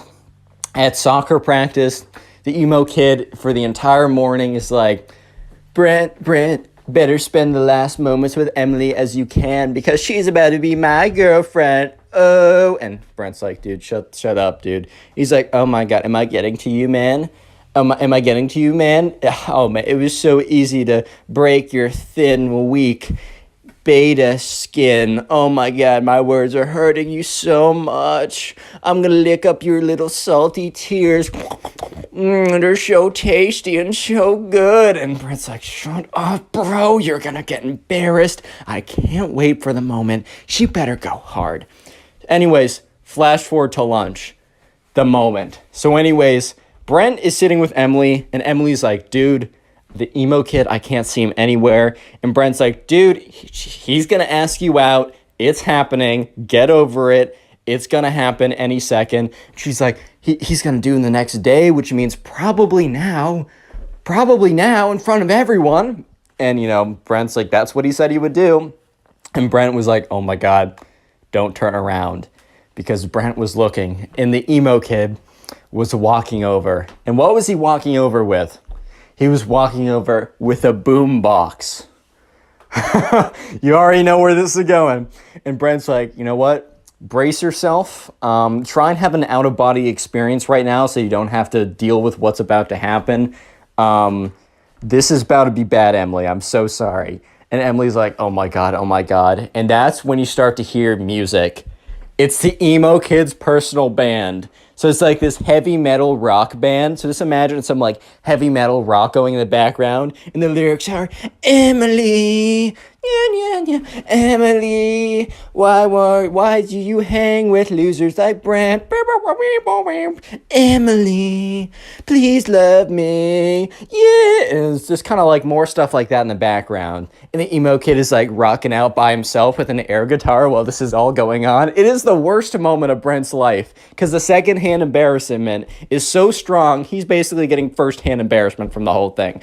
Everyone has stopped eating and turned around, including the camp counselors. They're just watching this kid bounce around with an air guitar with his like super long black bangs flying around all around the place as this boombox plays one of the the crappiest songs they've ever heard, terribly mixed, the worst lyrics, basically saying that Brent sucks and that she should be in love with him, and he's bouncing around, and then after 5 whole excruciating minutes, and everyone at this point is laughing and trying to hold themselves together, after 5 whole long excruciating minutes of the worst music ever and some like really bad air guitar and bouncing around, the song stops and the emo kid says, "Emily, it is clear who you shall choose.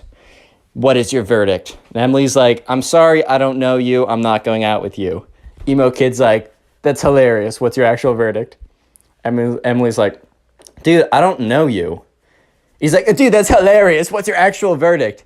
And Brent's like, "All right, man, that's enough. Let's concede while we're behind." The emo kid looks at Brent and says, "This isn't over, man." And he walks away with his boombox. And Brent's like, "Why did he say that to me? I didn't dump him." And Emily's like, "Dude, that was worse than I could have ever imagined." And right, so Robin, the friend who warned them, came over again and said, "Look, I should have warned you about that. I didn't think it was real. I didn't even think that was actually going to happen. I was told earlier this morning and I laughed. I'm so sorry. I should take anything that you hear about this kid seriously from this point on, because oh my God." And Emily's like, "Wait. Oh no, we still have an activity tonight, this afternoon." And Brent's like, "Oh my God, he said this isn't over." And sure enough, it was far from over. So they get to the activity that afternoon. So it was probably the worst possible activity that it could have been, because it was small groups of charades. They kind of ran out. They had something else planned, but since it started to rain, they had to go inside. So they're like, "All right, we're going to break you off into small groups of 3. And we're going to have you play charades with each other." And at this point, they're like, "Okay, what are the odds?" Brent's like, "What are the odds that I'm put with?" And the person says, "Brent, Emily, and emo kid." And Brent's like, "You got to be joking, man. You got to be joking." Apparently, right, Robin tells him this later on, once the camp is over. Apparently because she was talking with one of the camp counselors about everything that went down. The camp counselor said that once it started to rain, the emo kid went up to them and asked what they were doing. Camp counselor said, "Oh, we're doing small groups of charades." And the emo kid requested that his 2 best friends and him were put together in a group. So it wasn't just random, it was the emo kid, but Brent didn't know that at the time. So Brent looks at Emily and Emily looks at Brent, and they're both basically just like, "Oh boy." And they both look at the emo kid, who has a massive smile on his face. So all 3 of them go away to a corner. And the emo kid's like, "Emily, I might have came on too strong." And she's like, "Well, that's an understatement." But he's like, "I will show you the truth. Brent, I challenge you to an alpha battle." Brent's just like, "What's an alpha battle?" "Ha! You're such a beta for not knowing what an alpha battle is, beta." He's like, "An alpha battle will be proof that I am alpha and you are a weak beta. And then Emily will choose me." And Emily's like, "I'm not." And he's like, "Wait, your heart will tell you otherwise after the alpha battle." Emily's like, "Okay, I'm still not going to." She's like, "God, stop, silence, woman."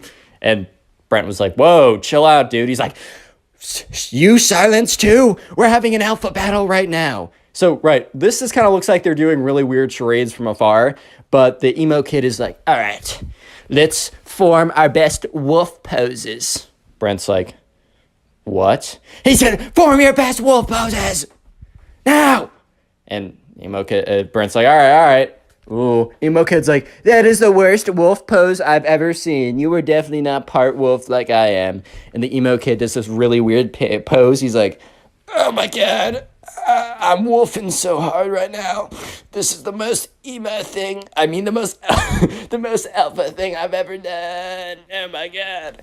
At this point, Emily's like, "Guys, you are both embarrassing yourselves." Emo kid is like, "No, you will see that I'm the most alpha. I swear." Emo kid's like, "All right, let's do it. Wrestle me." And, Brent's like, "What?" Emo kid jumps on top of him, just tackles him to the ground, because he's 20 pounds heavier, right, and a little bit taller. And Brent was completely taken off guard. He's like, "Bro, stop. What are you doing?" And the emo kid's like, "I'm out alphaing you." That's when the camp counselor comes over and says, "All right, guys, break it up. Tears the 2 of them apart. He's like, "All right, so we're only doing this for 20 more minutes, but it looks like you 2 can't keep off of each other, so I'm going to be joining your group. Imagine how awkward this is. It is Emily, Brent, the emo kid, and a random camp counselor. So they do normal charades, right? And the entire time, the emo kid is like sneaking in punches to Brent's arm. He's like, ow. And when the camp counselor looks up, the emo kid puts his arms behind his back. And the emo kid's like, this isn't over, man. And then the emo kid walks over to Emily. He's like, tss, tss, Emily, tss. Emily's like, what? Do you think I'm more alpha? Shut up, kid. Emo kid's like, no. Okay, well, okay, I'll just be direct. Do you want to go out with me? No! And the camp counselor was like, guys, silence while I'm doing charades. And Emily's like, dude, I don't want to go out with you. How many times do I need to tell you this? Emo kid's like, but I'm definitely more alpha. She's like, that's not a real thing. So the next day rolls around. It's Thursday. And that afternoon, there's no real activity. It's just known as like the soccer dance or whatever. And during the soccer dance, there's one coveted slow song where anyone who has feelings for each other might ask for like a slow song or something. And sure enough, let's just jump to the dance because the emo kid is like being a jerk to Brent all day, but that's not anything new. And sure enough, it is the dance. And they're putting on normal songs. And Emily and Robin and Brent are all together like, dude. And Robin's like, dude, the emo kid is definitely going to try and get that slow song with you. Like, Brent, you got to swoop in right away. Because at this point, Brent and Emily were, like, unofficially a thing. They're only at camp for a week, so they're not going to make, like, a long-term relationship. Let's have kids, baby. Okay, you know what I mean. But sure enough, the slow song comes on. And Brent's like, oh my God. And Emily's like, quickly. And you can see the emo kid sprinting from the other side of the room. So Emily and Brent quickly like get together in the slow song, kind of like whatever. And Emily's standing there and she feels Brent being ripped off of him. And the emo kid grabs Brent, rips him off Emily, and tackles him on the ground. And this is what the camp counselors are like, oh, okay, foul play, foul play. They go in, they grab the emo kid, and they like run they take him off. They're like, all right, buddy, this is like your third strike and you are out. So they call up the parents of the emo kid. They say, your son can't come tomorrow. He's like fighting this one kid again and again and he won't stop. And so sure enough, the emo kid was picked up, taken away, and Brent and Emily finished off with a slow song together. The next day rolls around. It is Friday. It is only a half day where basically the parents come and watch a little like soccer presentation that all the kids have done. And by the end of it, right, most people are packing up. Brent and Emily are gone. And you remember the friend Robin from the beginning? One of the camp counselors and Robin were like friends or whatever, or like friendly. And the camp counselor's like, do you happen to know about that like emo looking kid? Like, do you happen to know what was up with him? And Robin's like, do I have a story? Click on the video on screen right now. You? I know you'll enjoy it. Just click it. Do it. Leave a like on this video and I'll actually give you nothing at all. No, but what's up, guys? Welcome back to a brand new story. And just imagine you're chilling with your girlfriend. Life is awesome. You stare into her eyes lovingly, and then all of a sudden this emo kid walks in and says that you must fight him to the death to decide who gets your girlfriend. And at that moment, you seriously just sit there and question your life choices. That is the story I'll be telling today. So sit back, relax, subscribe if you're new, and let's just jump right into this story. So we're going to call a subscriber who submitted the story James. So anyways, there was a kid in James's class who we're going to call the emo kid. He kept to himself. He wore crazy makeup and the dark clothing and whatever. And honestly, it doesn't really matter what you wear. But he was also extremely melodramatic. Like, he would come in and he'd be like, society doesn't understand me. No one gets me. I'll never fit in. He was kind of like one of those kids that kind of just like would say this stuff and then would be like, why do I not have friends? I'm just a melodramatic freak all the time, which, I was pretty weird in middle school, so like I can't really speak. But then again, hey man. Anyways, so there's also a girl in, I don't know, I'll just call her like, we'll just call her Kate, right? It's name of my friend back home. So anyways, James and the emo kid, unfortunately, had to cross paths because they both had a thing for this girl. And this Friday, right? So this story all starts like this weekend, or not this weekend, we'll say starts on Monday. And this Friday, remember, not actually this Friday, I mean this Friday in the story, was going to be the school dance. And the whole thing was like whoever got the slow dance with this girl was basically going to like, so the thing at James's school is if you slow danced with a girl, you were basically dating her at this point. You guys were practically in love at that point. So it was a pretty big deal who was going to get the slow dance. And it was the emo kid versus James. And this became very public knowledge. Like the emo kid was telling everyone that he was going to 100% get the slow dance. And people kind of knew James because James was more popular. He wasn't like, I don't know, some like really annoying popular person. He was just like a cool guy that everyone liked. I mean, at least according to James, who submitted this story. So who really knows? But we'll go with it, right? So everyone kind of knew that both the emo kid and James were both fighting for this girl, Kate. And Kate made it pretty clear that, you know, she was not going to say yes to the emo kid. Like, sorry, unlucky. Life just works out like that. But she was considering saying yes to James. She was kind of just keeping... the truth was that she was going to say yes to James if he asked. However, she just wanted to keep him kind of like on his toes and questioning or whatever, right? So, yeah, throughout that whole week, the emo kid and James, they didn't really, like, they weren't, like, in a fight with each other, but it was kind of like, they were kind of like rivals in a sense, even though they never had any direct confrontation. And let's just skip ahead to that Friday. It was the day of the school dance. It was emo kid versus James. So anyways, at this point, you know, the emo kid is like, you know, he's kind of like, he's standing in the corner at the dance, right? Look, I was pretty awkward in high school and middle school when it came to those big dances, but to be fair, everyone else was as well. But the emo kid was kind of taking it to a whole different level. He literally was like slouched in the corner of the room, his like long black hair kind of like down, almost like, you know, that scene from The Ring with that, like, the girl who comes out of the TV. He was kind of looking like that chick for a second. So he was definitely not helping himself out in this situation. And at this point, James and his boys were kind of standing, like, together, whatever. They were dancing to, I don't know. I don't freaking know what they play at high school dances. Maybe some Whip Nene by Silento. Yeah, I don't know, man. It's a middle school dance, bro. I don't know how this works. But anyways, they're kind of waiting for the slow song to come on. Maybe some, I don't know, some like song by Adele or something like that. Like the when like, dude, I always try and like say lines from songs during these stories and I just blank every single time. But anyways, yeah, so they're all kind of waiting around there, and it was, eventually, the slow dance song came on. And remember, you might be thinking, oh man, who cares? It's just like a slow song. No. What you have to understand is the slow song meant everything to these kids. Like, the slow song, basically, if you had a slow song with some girl, because remember, they were in middle school, this was like 7th, 8th grade, so probably the farthest you ever went with a girl was, like, slow dancing, or maybe holding her hand, if you were, like, crazy, because, you know, if you hold a girl's hand for too long, there is a chance you get her pregnant. So definitely not misinformation from the Connor Pugs channel. But anyways, slow dance was a really big deal. And all of a sudden, the song comes on. And the thing was, right, the emo kid was too busy kind of like sulking about society in the corner of the room to react quick enough. So James was like, all right, bro, like that guy's playing himself. I'm going to go in. So James very quickly goes in. And boom, he gets there, goes up. He's like, hey, like, Kate, like, can I have this dance? And she very happily says yes. Because she said, like, oh, I don't know if I'll say yes. She knew. She was bluffing the whole time. And James kind of felt pretty confident about it.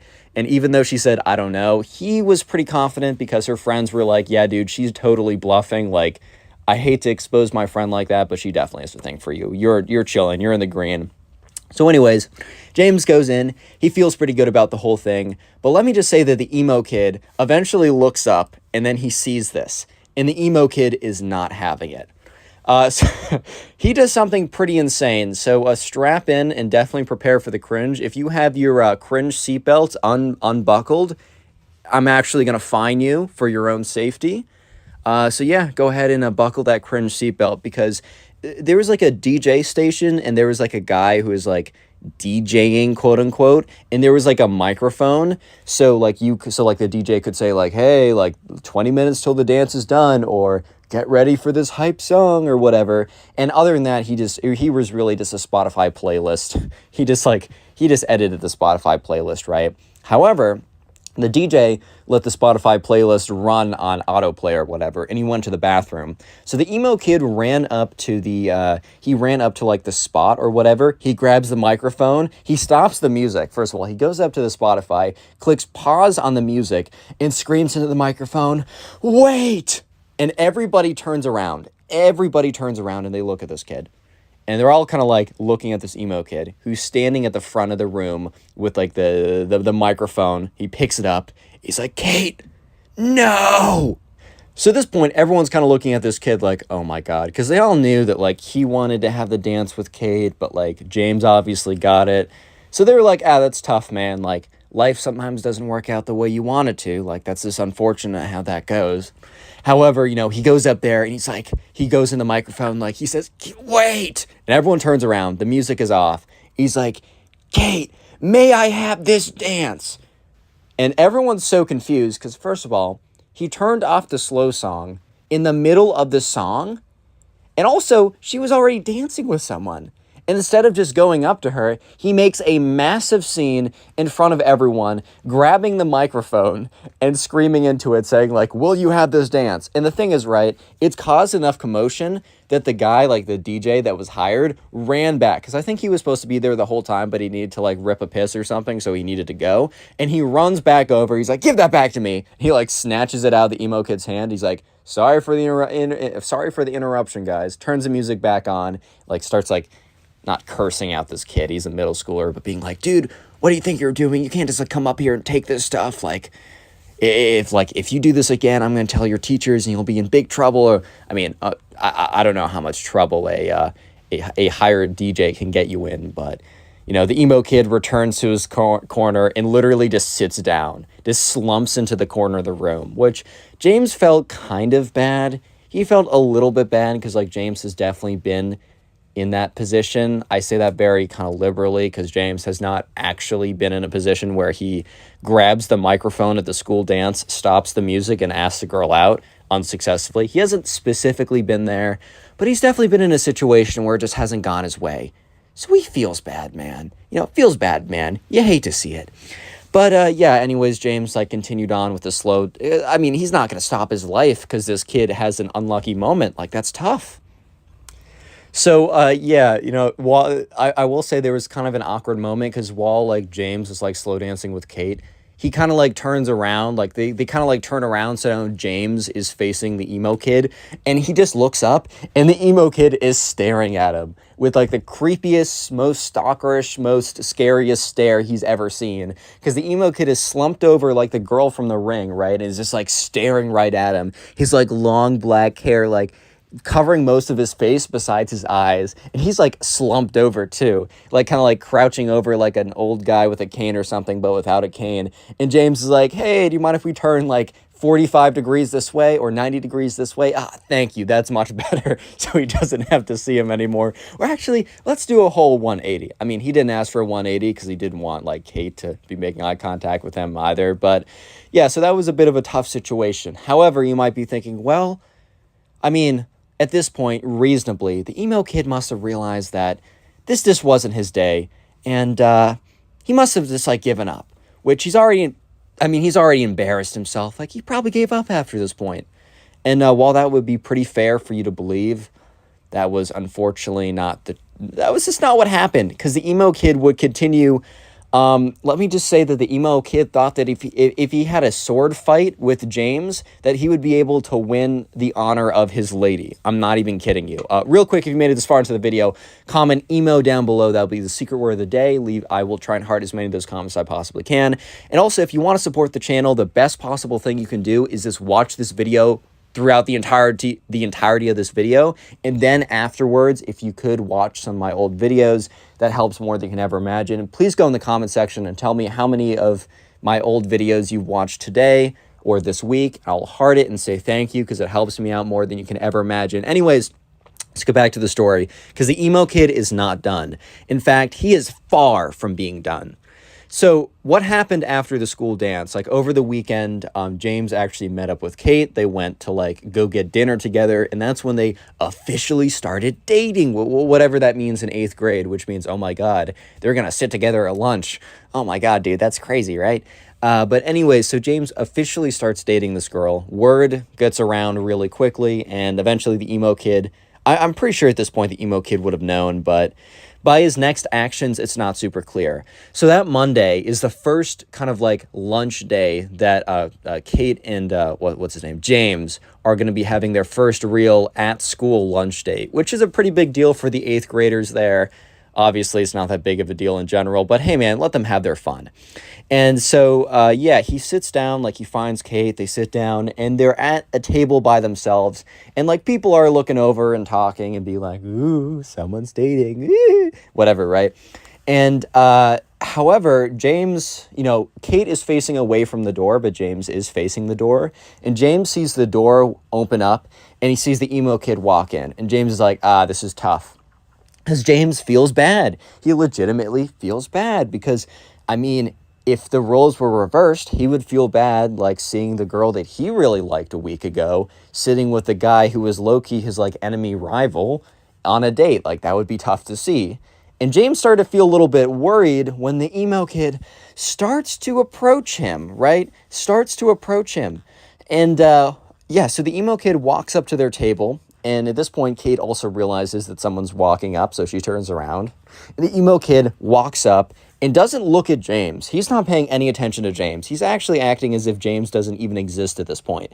The emo kid turns to the girl, Kate, I forgot her name for a second, says, Kate, I've been wanting to ask this for a while, but since we've become so close in the last couple weeks, which they have never spoken before, but that is beyond the point. At this point, that is beyond the point. He's like, I was wondering if you would like to go on a date with me, if you would like to start dating. And James is like, oh, no, he doesn't know. How does he not know? Because James is like, everybody knows. Everybody told everybody, but I guess everybody didn't tell the emo kid. Of course they didn't. And Kate at this point is like, oh, well, I'm very flattered. And the emo kid's like, well, if you're flattered, then you should say yes, correct? And at this point, she's like, well, you see, it's actually not great timing because I'm actually currently in a relationship. And the emo kid's like, what? How? With who?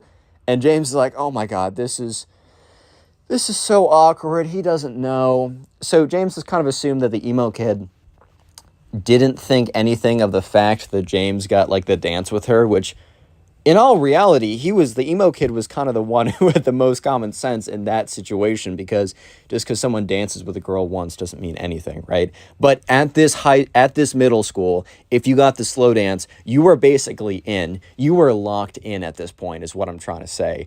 So Kate has to go on to awkwardly explain to the emo kid that, well, the guy that she's sitting at right now on the lunch date with happens to be the guy that she's dating. And the emo kid turns to James, looks at him, looks him down and up, like does like the elevator look when he looks at like the top of his head, looks all the way down, then looks all the way up, turns back to Kate and is like, really, dude? You decided to date this guy when you could have dated me? He's like, bruh. And he just kind of like storms out of there. And James looks at Kate and he's like, dude, how did that kid not know that we're dating at this point? Like, I swear to God, all your friends told everybody. Like, and Kate's like, dude, my friends didn't tell everyone. And James is like, if you ask anyone at the school, besides the emo kid, apparently, they will know. And Kate's like, yeah, okay, my friends do talk a lot. And they're like, well, that was pretty awkward. Hopefully nothing else happens again. You might be thinking at this point, Connor, the emo kid must stop. There's no way he continues on. There's not a chance that he continues, right? Well. I got some news for you guys. He does continue, and it's bad. Because you might be thinking that, oh, well, the emo kid stormed off and he was done. No. About 20 minutes later, when there's only like 10 minutes left of lunch, James sees the doors open up again, and he's like, you gotta be kidding me, dude. Because the emo kid walks through. But this time, he is like stomping towards James super angrily. He runs up to the table practically, looks at James, looks him in the eye, and says, it's not over between us. It is far from over between us. And is like taking his little finger and like pointing at James. And James is like, okay, nice. Like, I like, we do not care. Like, I don't know what else to say at this point. Like, okay, cool, nice. Like, okay, what do you want me to say? And the emo kid after that is like, you better watch yourself. It's about to get bad. And he like storms out of there. And, at this point, James is like, okay, well, I guess that answers my question. So the next day at lunch is where things get really, really, really crazy. So he's sitting there with Kate on his second date.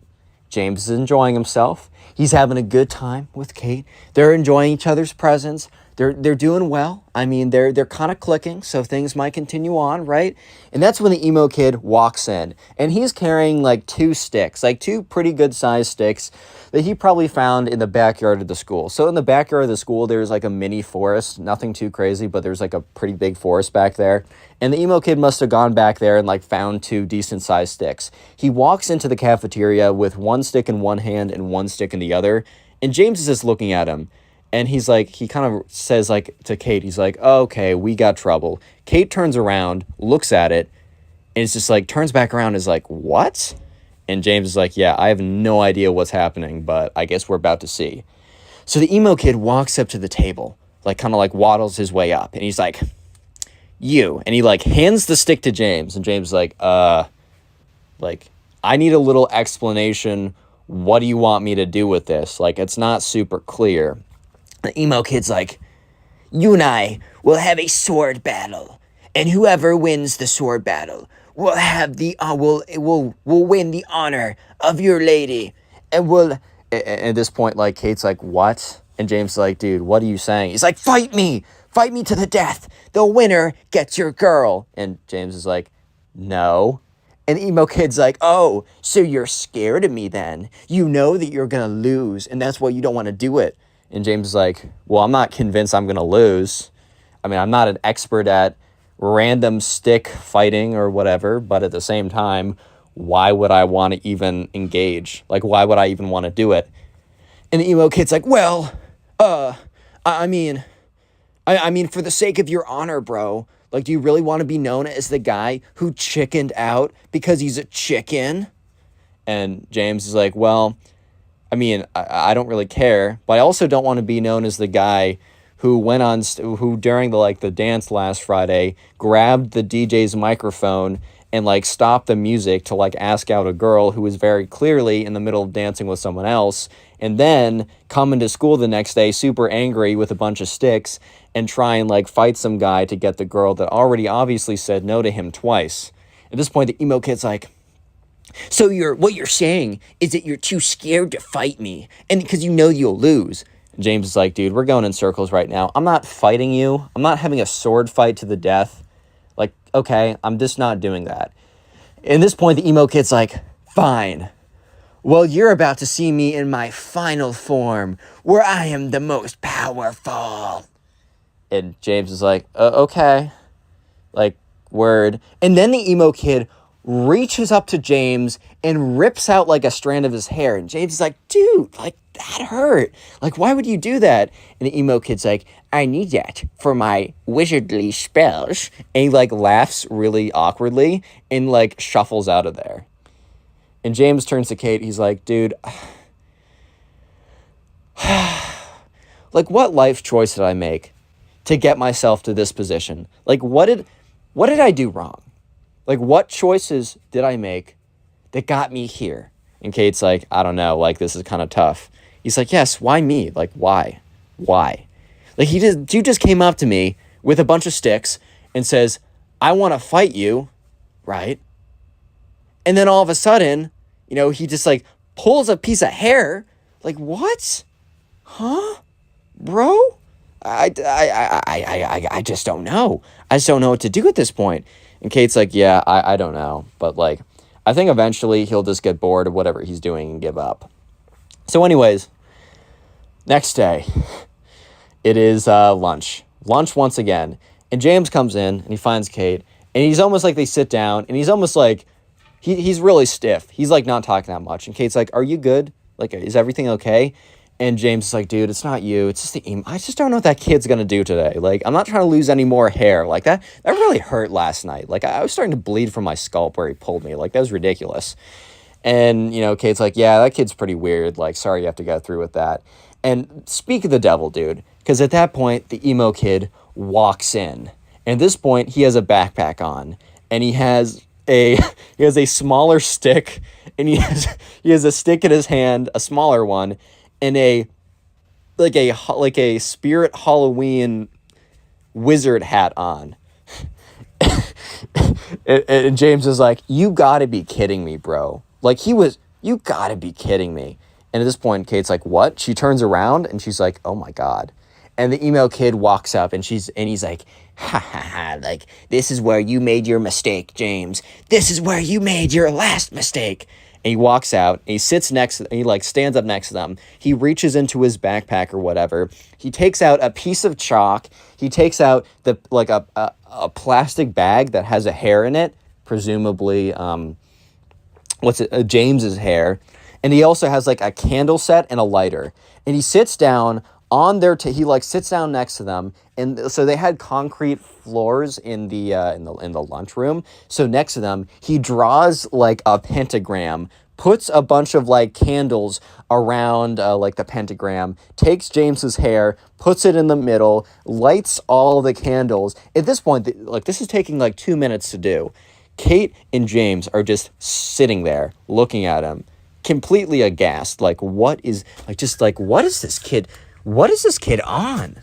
Like, whatever he's on, dude, like, maybe get me some of that. Oh my God. No, but they were just like, I mean, what are you supposed to do? What are you supposed to say? So eventually the emo kid has his whole, I don't know, his magic setup is all done or whatever you want to call it. And he starts lighting all the candles. He's like, James, this is your last chance. Give me your girlfriend and I won't put a spell on you. And James is like, dude, what do you mean give me my girlfriend? Like, it's like a mutual choice to be like girlfriend and boyfriend. Like, you're acting as if this is like the 1600s or something, and like the wife is the property of the husband, bro. Like, what are you talking about? And, you know, he's like, one more chance, bro. I'm about to put a crazy spell on you if you don't give me your girlfriend. And Kate, this is when Kate speaks up and is like, dude, like, even if he said that he was going to give me to you, I'm not going to be your boyfriend. Like, I'm not going to be your girlfriend, dude.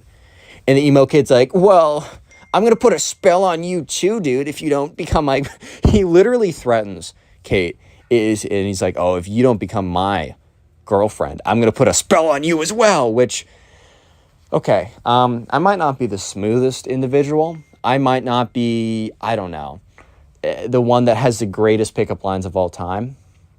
My Tinder one's pretty funny.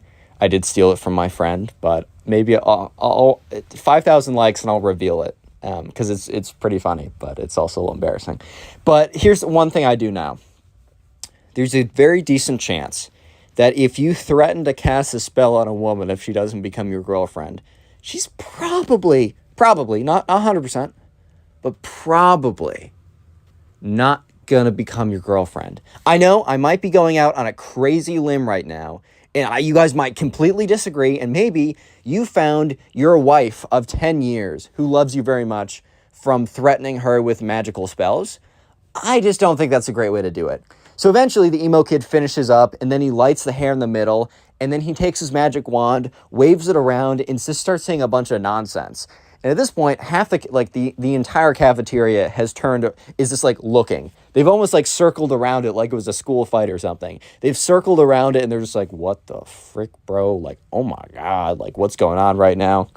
And eventually the emo kid like points his magic wand at James and is like, ooga booga, or I don't know. He's just saying some nonsense. And like literally 15 seconds of pure silence happened. And then very clearly nothing happens. And he's like, I'm going to give you one more chance. I'm going to count to 3. If you don't, you're going to explode because of my spells. And James is like, I think I'm going to take the risk. He's like, 3? I'm going to give you one more chance, bro. Like, I'm going to give you one more chance. And James is like, nope, I'm going to take the risk here. 2. And he's like, yeah, nah, I'm good, man. Like, you can go ahead with this. If I explode, I explode. Like, that's tough. 1. Last chance, dude. I'm being super generous right now. Just give me your girlfriend and we'll be all good here. And James is like, nah, I'm chilling, bro. He's like, fine. Kicks it. The emo kid literally kicks over his magic, like, whatever set. Because I think he knew it wasn't going to work anyways. Which, thankfully, it was concrete floors and nothing, like, flammable because like the candles fly all over the place or whatever. And he storms out of there. He like storms out of there. At this point, James sits back down. He's like, maybe we should go on dates at night when we're not in school. And Kate's like, that's not a bad idea. So the next day, Kate and James actually don't sit together at lunch. They sit separately. So they decide that if they're going to like do anything, at least for a little bit, to do it outside of school, like after school or at lunch or something like that. But the emo kid once again comes up to James, and James is like, oh my God, dude, like what now? And the emo kid, like, he literally goes on one knee and like kind of like presents, he's down on one knee, puts his head down and says like, I concede the battle, you win. Like, I tried everything possible, but you are the better duelist. Like, I honorably concede. And in James's head, he's like, bro, he didn't say this, but he's like, bro, you did not honorably concede. You did the least honorable, you did not concede honorably. But at this point, James sees this as a perfect opportunity for the emo kid to just stop. So he's like, all right, man, like, it was a good battle. It was really close, and you'll get them next time. Like, honestly, James is trying to be as chill as possible so that the emo kid doesn't come back and be like, well, actually, I'm going to try more magic or something. And the emo kid stands up, and he like kind of like nods his head, and James nods his head back, and the emo kid bows and leaves. And yeah, after that point, James and Kate actually were able to like do like lunch dates or whatever in school again. The relationship lasted like 6 months. It didn't last crazy long, but Kate and James are still cool to this day.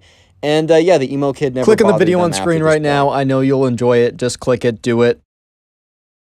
How's it going, everyone? I hope you're having a great day, because today I have probably the craziest emo kid story I have ever received to date. I'm not even kidding. So sit back, relax, grab something to eat, grab something to drink, subscribe if you're new to the channel, and let's just jump right into it. We're calling today's subscriber Ty. So anyways, Ty was going off to camp, and this was his first time doing an overnight camp, so he was a little bit nervous, and it was kind of like a wilderness-based overnight camp, but they were mostly in cabins. Ty's parents did it before, and they actually met at this camp, so they were really pushing for Ty to go. But the summer before, he just said that he, wasn't ready and was going to do it the next year. And of course, the next summer rolls around, and Ty's like, oh my God, I said that? So sure enough, Ty and his parents ship him off to this camp. Ty's a little bit nervous about it, but they say, hey man, it's going to be good for you. Trust me. Like, I know it's scary, but you just got to do it. So anyways, they arrive at the campground, and they walk over, Ty and his parents walk over to the person who is signing everyone in. And it's some 25-year-old dude with a big old goofy smile on his face. He's like, hey guys, welcome to Camp Awesome. That wasn't actually the name, but we're going to call it Camp Awesome. Hi there, buddy. What's your name? He's like, Ty Gooden. And he's like, Ty, let me see. There you are, buddy. All right, so you're going to be in group B over there. And he points to this group of kids and like one counselor or whatever. And Ty turns around to his parents, and his parents are like, all right, well, we'll see you in 2 weeks. And Ty's like, Mom, like, I don't know if I can do this. And Ty and his dad kind of sits down and he's like, yo, you got this, buddy. Like, you don't need to worry about it. Like, trust me, the 2 weeks are going to fly by, and you're going to have so much fun, you're not going to want to leave. That's a guarantee from me. And Ty's like, all right. So Ty walks over, and he goes over to group B, and there's a big group of kids, and, the counselor's like, hey, guys, my name is Ben. Don't worry, he's not the evil guy. But hi, guys, my name is Ben. Welcome, to the camp. These are going to be the guys who are in our group. We're going to be in the same cabin together. We're going to do a lot of activities together. You can still meet people in the other groups, but these are going to be the guys you're going to be seeing all the freaking time. So start getting to know each other. Let's go around, do some names. And so they went around and did some names, and Ty was just kind of observing, all right, well, that person seems kind of cool and whatever, oh, we have that in common. And then it kind of comes around to this one kid that Ty didn't even realize was there until until he spoke up. And this kid had these long black swooshed hair, right? He wore all black. He had these rock band t-shirts, these big black boots. He had this spiky bracelet necklace type thing. And by the way, if you kind of dress emo, that's totally chill. I don't really care. As long as you don't act like this kid, you're cool in my book. I say this every single time. And this guy was kind of just known as the emo kid. And since I don't want to give him a name because I will forget it and then it'll be very awkward. But we're just going to call him the emo kid from this point on. And Ty didn't think anything negatively. He was just like, oh, this guy really does put a lot into the way he dresses, and he definitely dresses with a lot of character. Ty legitimately had no ill will or feelings of just like, ew, this guy's dressing different than me, or anything like that. It was just an observation. And so later on, they go to dinner together as a group, and then afterwards they have like the welcome to camp ritual, whatever. They all sit around a big campfire, and they're inaugurated in the class of 2015 or whatever. I don't know. This took place a little while ago.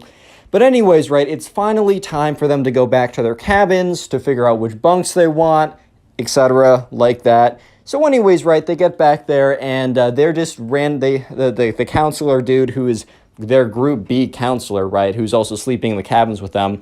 He's like, well, just to make sure that no one feels left out, we've already assigned bunks to everyone. So he said, all right, Ty, you're in bunk A. He says, so-and-so, you're in bunk B. So-and-so, you're in bunk D. And then in bunk D, which they're in kind of like quads of 4, or they're in kind of like groups of 2, but they're bunk beds, so it's 4. So in Ty's group of 4, the 4th one was the emo kid. So the 4 of them walk over. They go in their bunks.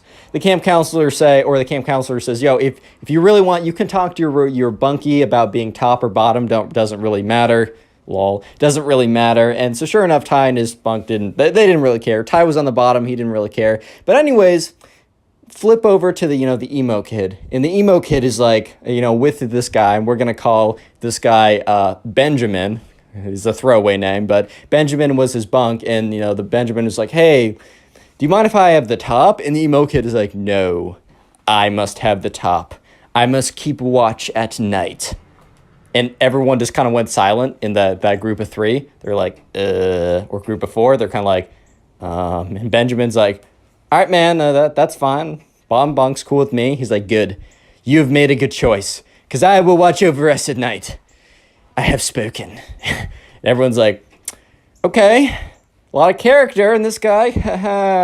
Funny guy. Anyways, things seem pretty normal until, it's time for them to go to bed.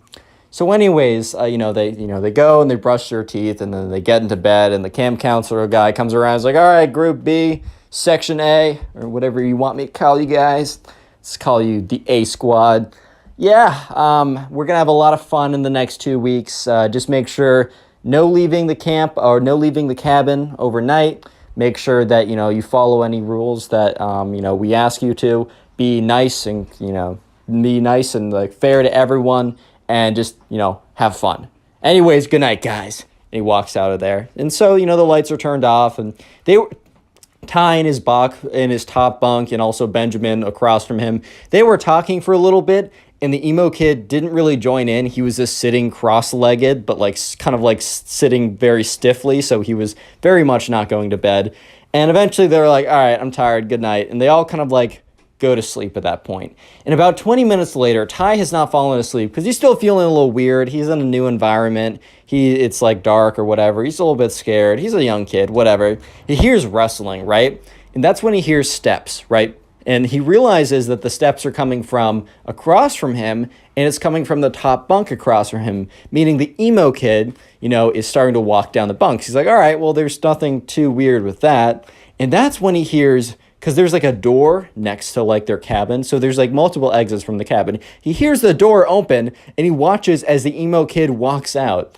So Ty at this point is like, what? So he kind of gets up, and the person above him is completely asleep. But Benjamin, the kid from the side of him, is still awake, and he's like, yo, Benjamin. He's like, yo, what's up? He said, emo kid. I maybe said his actual name, but we're calling him emo kid. He's like, emo kid, he just walked out the door. Benjamin's like, you can't do that. And, Ty's like, dude, but he did. So anyways, they both get up, and they both look out the window, but they're trying to do it stealthily so that they're not caught, right? And they see the emo kid literally just standing there looking into the moon. It is the creepiest, weirdest thing they have ever seen. Because the kid is just literally freaking standing there, bro. He's just standing there observing the night sky. And they're all like, oh my God, dude, that's freaking weird. What is going on right now? And, sure enough, Ty and Benjamin were like, all right, this kid is a little strange. Make sure he doesn't, like, strangle us to death or something in our sleep. I'm a little freaked out. And that's when the emo kid, out of nowhere, does a 180-degree turn and turns right looking at the window. Ty and Benjamin quickly jump down there. Like, oh, my God. Do you see us? Do you see us? Do you see us? So, like, Ty starts to look up. He, like, peeks a little bit into the window and quickly goes down because he sees the emo kid walking towards the window. And he's like, dude, Benjamin, he's walking towards the window. He's like, crawl back to your bunks, crawl back to your bunks. So they both crawl out of sight of the window and they crawl into their bunks, and it's dark enough in the room for them to do this without being super obvious. And they're both in their bunks, and Ty turns around under the sheets, right? And he peeks out, and the emo kid is literally standing right with his nose up against the window looking in. And he's like, oh my God, this kid's insane.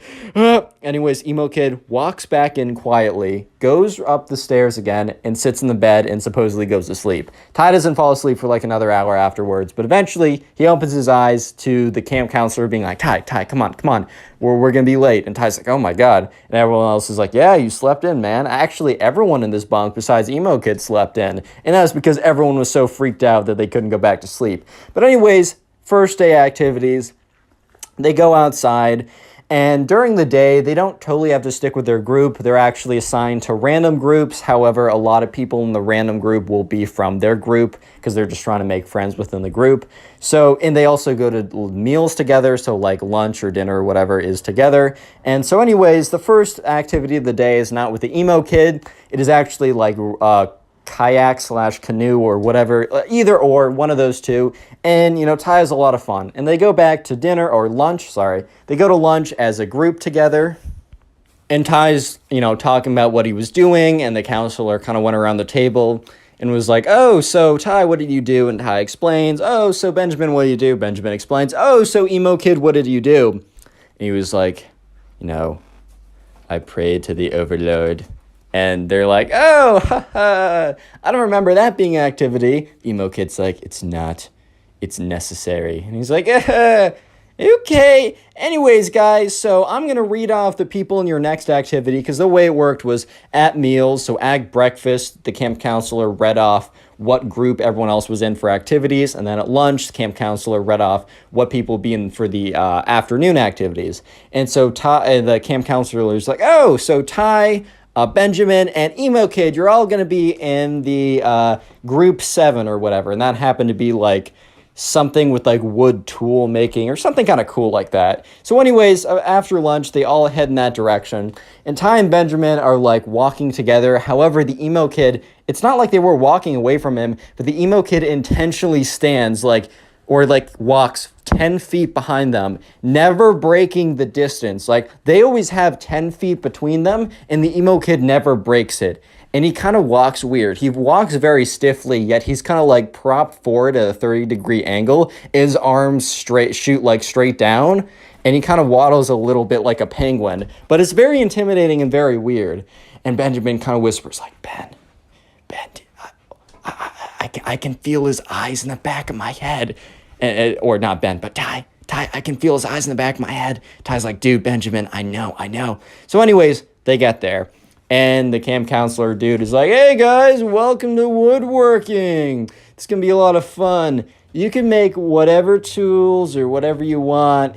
All I ask is that when you're using this blade, that, I'm there and help you guiding it. And also if you want any, if you want any inspiration or questions, come to me and it's all cool. So anyways, Ty and Benjamin sit down. They're like, oh, let's make wooden knives or something. So they're given a pocket knife and they're taught how to whittle away. It's like, always, you got to face it away from you. Never face it towards you. If I see you guys facing it towards you, I got to revoke your knife privileges. Not trying to be that guy, but it's part of the job. So anyways, right, they look over and they see the emo kid and he's whittling away at this spoon and at this stick. And they're all like, So eventually, at the end of class, or the end of the activity, they're asked to go around in a circle and say a little bit about what they made and show it off. So Ty's like, all right, well, here's like a butter knife and didn't turn out that well. And everyone laughs a little bit. And the camp counselor's like, dude, it's fire. That's your first time. Don't even worry about it. Eventually comes around to the emo kid. And the emo kid is like, whips out this like almost perfectly whittled. Like this is like really professionally well done. And the camp counselor is like, wow, what is that? He's like, this is a wand for my warlock activities. Nobody better cross me now that I have access to my most powerful weapon of a wand. And everyone was like, what? Real quick, if you made it this far into the video, comment emo down below. That's the secret word of the day. I'll try and heart as many comments as I possibly can that say emo. And then also, if you want to support the channel, watch a bunch of these videos in one sitting. I call it binge watching. So if you're sitting down, maybe playing video games or trying to go to sleep or something like that, watch like 10 videos in a row if possible. I know it's a big ask, but if you do so, please leave a comment down below. I'll heart it and even shout you out, as on screen right now, shouting out some people who are supporting the channel and telling me about it. So yeah, thanks to these guys and you guys, and let's get right back to it. So fast forward a couple days into the week, and every single day, the emo kid's been doing weird things. So right now is a Wednesday. For context, they got there on a Sunday night. So this Wednesday night, Benjamin's kind of becoming like the side character for Ty. Like he's becoming like pretty close friends. And Ty and Benjamin are kind of like talking about the emo kid and being like kind of tracking the weird things he's been doing. But tonight is one of the weirdest things he's done. So once again, Ty and Benjamin have been noticing that the emo kid has been going outside every single time, like 15 minutes after they go to sleep. So Ty and Benjamin, they both get in bed, and when the lights are turned off, they wait about 15 minutes, and sure enough, the emo kid gets out of bed and walks down the steps. And he walks outside, and he walks to kind of this like big forest clearing. So Ty and Benjamin, they both walk over, and they both look up, and they look out of the window. And they're looking out, and they see the emo kid, and normally he just stands there blankly. But this time was different. He was getting to work. They saw the stick that he made in the wands, in like the wand craft whatever class, or the woodsmanship class. And he takes the end of it that isn't pointy, where you do the spell, and he puts it into the dirt, because he's standing in a pretty big dirt clearing, and he starts drawing this circle, this very big circle. And Ty looks over at Benjamin and is like, dude, what on earth is going on? Like, what is this kid doing? And Benjamin's like, dude, I have no idea. And they look at it, and he's drawn a complete perfect circle around him. And then he steps out of it. And then he starts making lines within the circle. He goes from the top of it, down, up, down, across, up. He's made a perfect upside down pentagram. And if you don't know, that's basically like a sign of like ship or the something. So at this point, right, Ty and his friend are freaking out. They're like, oh my God, he's trying to like summon something. And sure enough, the emo kid starts like waving his wand around in these weird directions and starts like spinning around in a circle and making these like weird movements. And if TikTok was around, I bet Ty would have been like, bro, is he trying to do a TikTok dance or something? But anyways, Ty and Benjamin are watching as the emo kid, after making the upside down pentagram, just starts waving it around and starts speaking, like, because the window was cracked open a little bit, and they start hearing like some weird okay, maybe it wasn't as goofy as that, but he was kind of talking these like weird tongues or whatever. And that's when they heard the light flick on. Not in their room, because they would have seen that. They heard the light flick on in the middle cabin. The middle part of the cabin, that is where the camp counselor lived. He must have heard or must have felt like some kind of disturbance or something, because they see the emo kid grab his wand and sprint out of there, and sprint so quickly he goes to the back room. And that's when like Ty and Benjamin are like, oh my God, he's sprinting here. So they quickly jump into bed and are, you know, when, I don't know if you guys did this, but like when you were up later than you should and your mom is about to run into like open the room, and you just jump into your bed and then you just stay super still. That was them. Like, it doesn't matter if you're sprawled out in a weird position, you're staying as still as possible. So they jump in, they're super still, and they watch as the door opens and the emo kid runs in and runs up to like the second bunk and just sits in there. And that's when like they see, like, literally 10 seconds after the emo kid gets into his bed, they see the light flicker on. And the camp counselor, who's for cabin B or whatever, walks in, is like, hey, I saw something out there. Any of you guys go out there?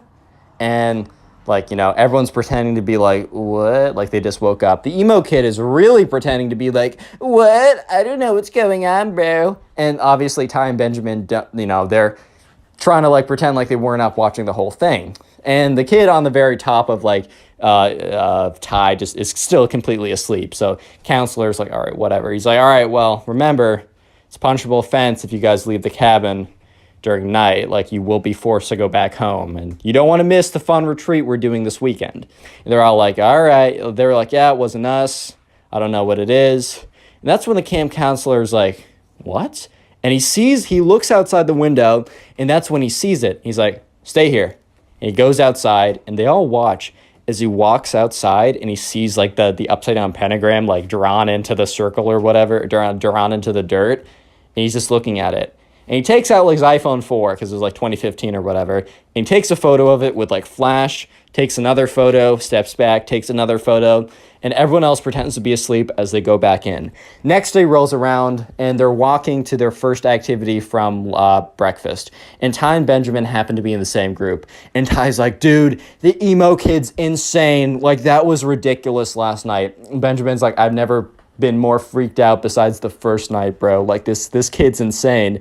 And at this point, they start talking about the camping retreat. So I mentioned this like a couple minutes ago when the camp counselor said, you guys don't want to miss the special fun camping retreat we're doing. So they stayed out in cabins. But part of the wilderness camp, whatever, at the very end of it, the last Friday night to Saturday, they hike out kind of farther out into the woods. They bring like camping equipment, and they kind of like camp out like that. So both of like Ty and Benjamin were a little bit worried, because that basically meant that they were going by group, and they were going to be out in the woods in tents by themselves with the creepy emo kid.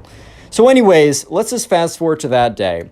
It's Friday, and everyone is kind of packing their little bags, and the camp counselor for each group packs their like supply kit, medical supplies, radio, the food that they're going to be eating. And he's like, all right, everyone grab groups of 2 grab a tent.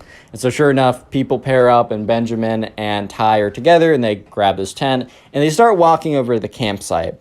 And Ty and Benjamin was like, dude, I heard that like, there's only like enough tents so that like we have to pair up with someone. And he said, I heard that it's random. I heard that we don't get to choose who we pair up with. Ty's like, dude, that's insane. We already have friends. I get in the beginning them assigning us stuff, but like we know people now. This is the last day. Like, why would we need to bunk with someone random?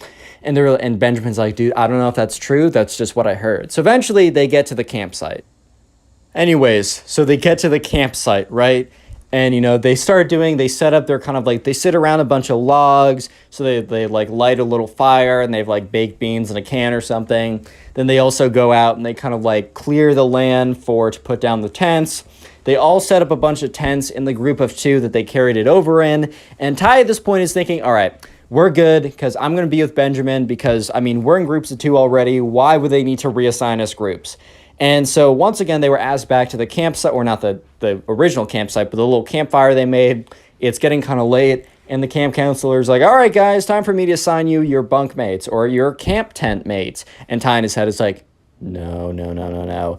So Benjamin and so-and-so, so-and-so and so-and-so. And when there's like that one guy you don't want to be with or something like that, and like you're being assigned in a list, and you don't hear your name, but you also don't hear his name, and the number of combinations starts getting smaller and smaller and smaller, and you start freaking out.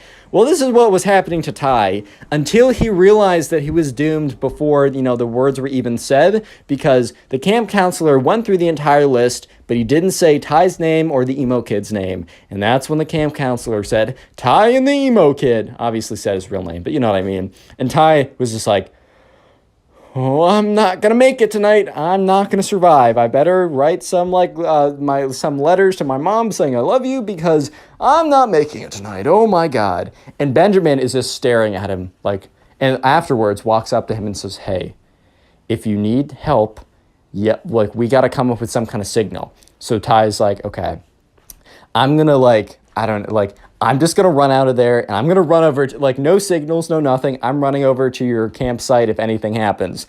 And Benjamin's like, all right, that's totally fine, man. So anyways, Ty goes up to the emo kid's like, so, looks like we're bunking. And the emo kid is like, interesting. And Ty's like, yeah, man. He's like, well, I guess you're one of my more favorite mortals that I know. And Ty's like, yeah. So they both, like, put down their sleeping bags in this kind of very cramped tent. And Ty's just sitting there like, okay. And they have this kind of light. And it's like one of those, like, battery-powered lights. And the emo kid's like, good night, Ty. And turns it off. And Ty's like, like, starts completely freaking out. He's like, okay, I can't see anything, but we're okay. And that's when he hears the emo kid stand up. And Ty's like, no. And the emo kid is like standing above him. And he's like, all right, well, maybe I should just accept my destiny. And that's when the emo kid, instead of striking him over there with a rock or something, just leaves. He opens up the camp tent and walks out. And Ty is like, what? So Ty kind of like gets up and he looks out and he sees the emo kid. And the emo kid is like standing, or is like crouching on all fours. And then he starts howling to the full moon. He's like, "Hey!" But it's like a really weird howl. And Ty's just like, what?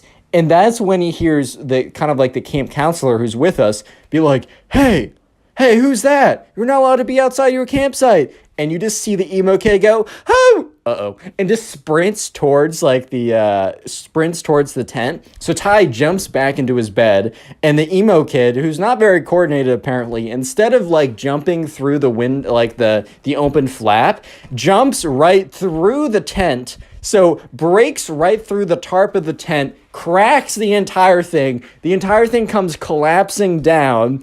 And Ty just like has his eyes closed as the entire tent falls on top of him. And that's when you hear all this yelling, and the camp counselor's like, what's going on over here? Are you guys all right? And he just like starts rummaging through all the like the rubble and stuff. And Ty starts like getting up and he pushes the stuff off of him. The camp counselor was like, was that you out there doing those howling noises? He's like, no. And then sure enough, the emo kid is just standing there like, and he says to him like, you wouldn't understand what I was doing. And the camp counselor was like, I told you before that you can't be leaving your tent during the nighttime. Like, after I said goodbye, you were supposed to go to your tent and not leave it. You were out there. And he's like, I was performing a protection ritual. And camp counselor was like, what? I was performing a protection ritual so that everyone would be safe at night from the demons and ghosts of the underworld. Camp counselor was like, what? And at that point, right, they just realized, okay, this is a lost cause. And at this point, the worst thing was that there was nowhere for them to sleep because the camp was completely destroyed, or the tent was completely destroyed. So the camp counselor was like, fine, you two, bring your sleeping bags. You can sleep in my tent. So the three of them are kind of like crushed in there. And eventually the camp counselor is like, all right, you two are in here. I'm going to sleep outside. No shenanigans. So it was the most uncomfortable sleep of Ty's entire life. But eventually, the day is over. He gets up. You know, they start packing up their stuff, and they're walking back to the campsite. And that's when Ty meets up with Benjamin and is like, dude, like, you're not going to believe it. And Benjamin's like, I heard a lot of yelling. Are you okay? So Ty tells him the story. He's like, dude, that's insane. So anyways, they get back, and Ty actually had a really good time at the camp, minus the emo kid, like, cringe fest or whatever.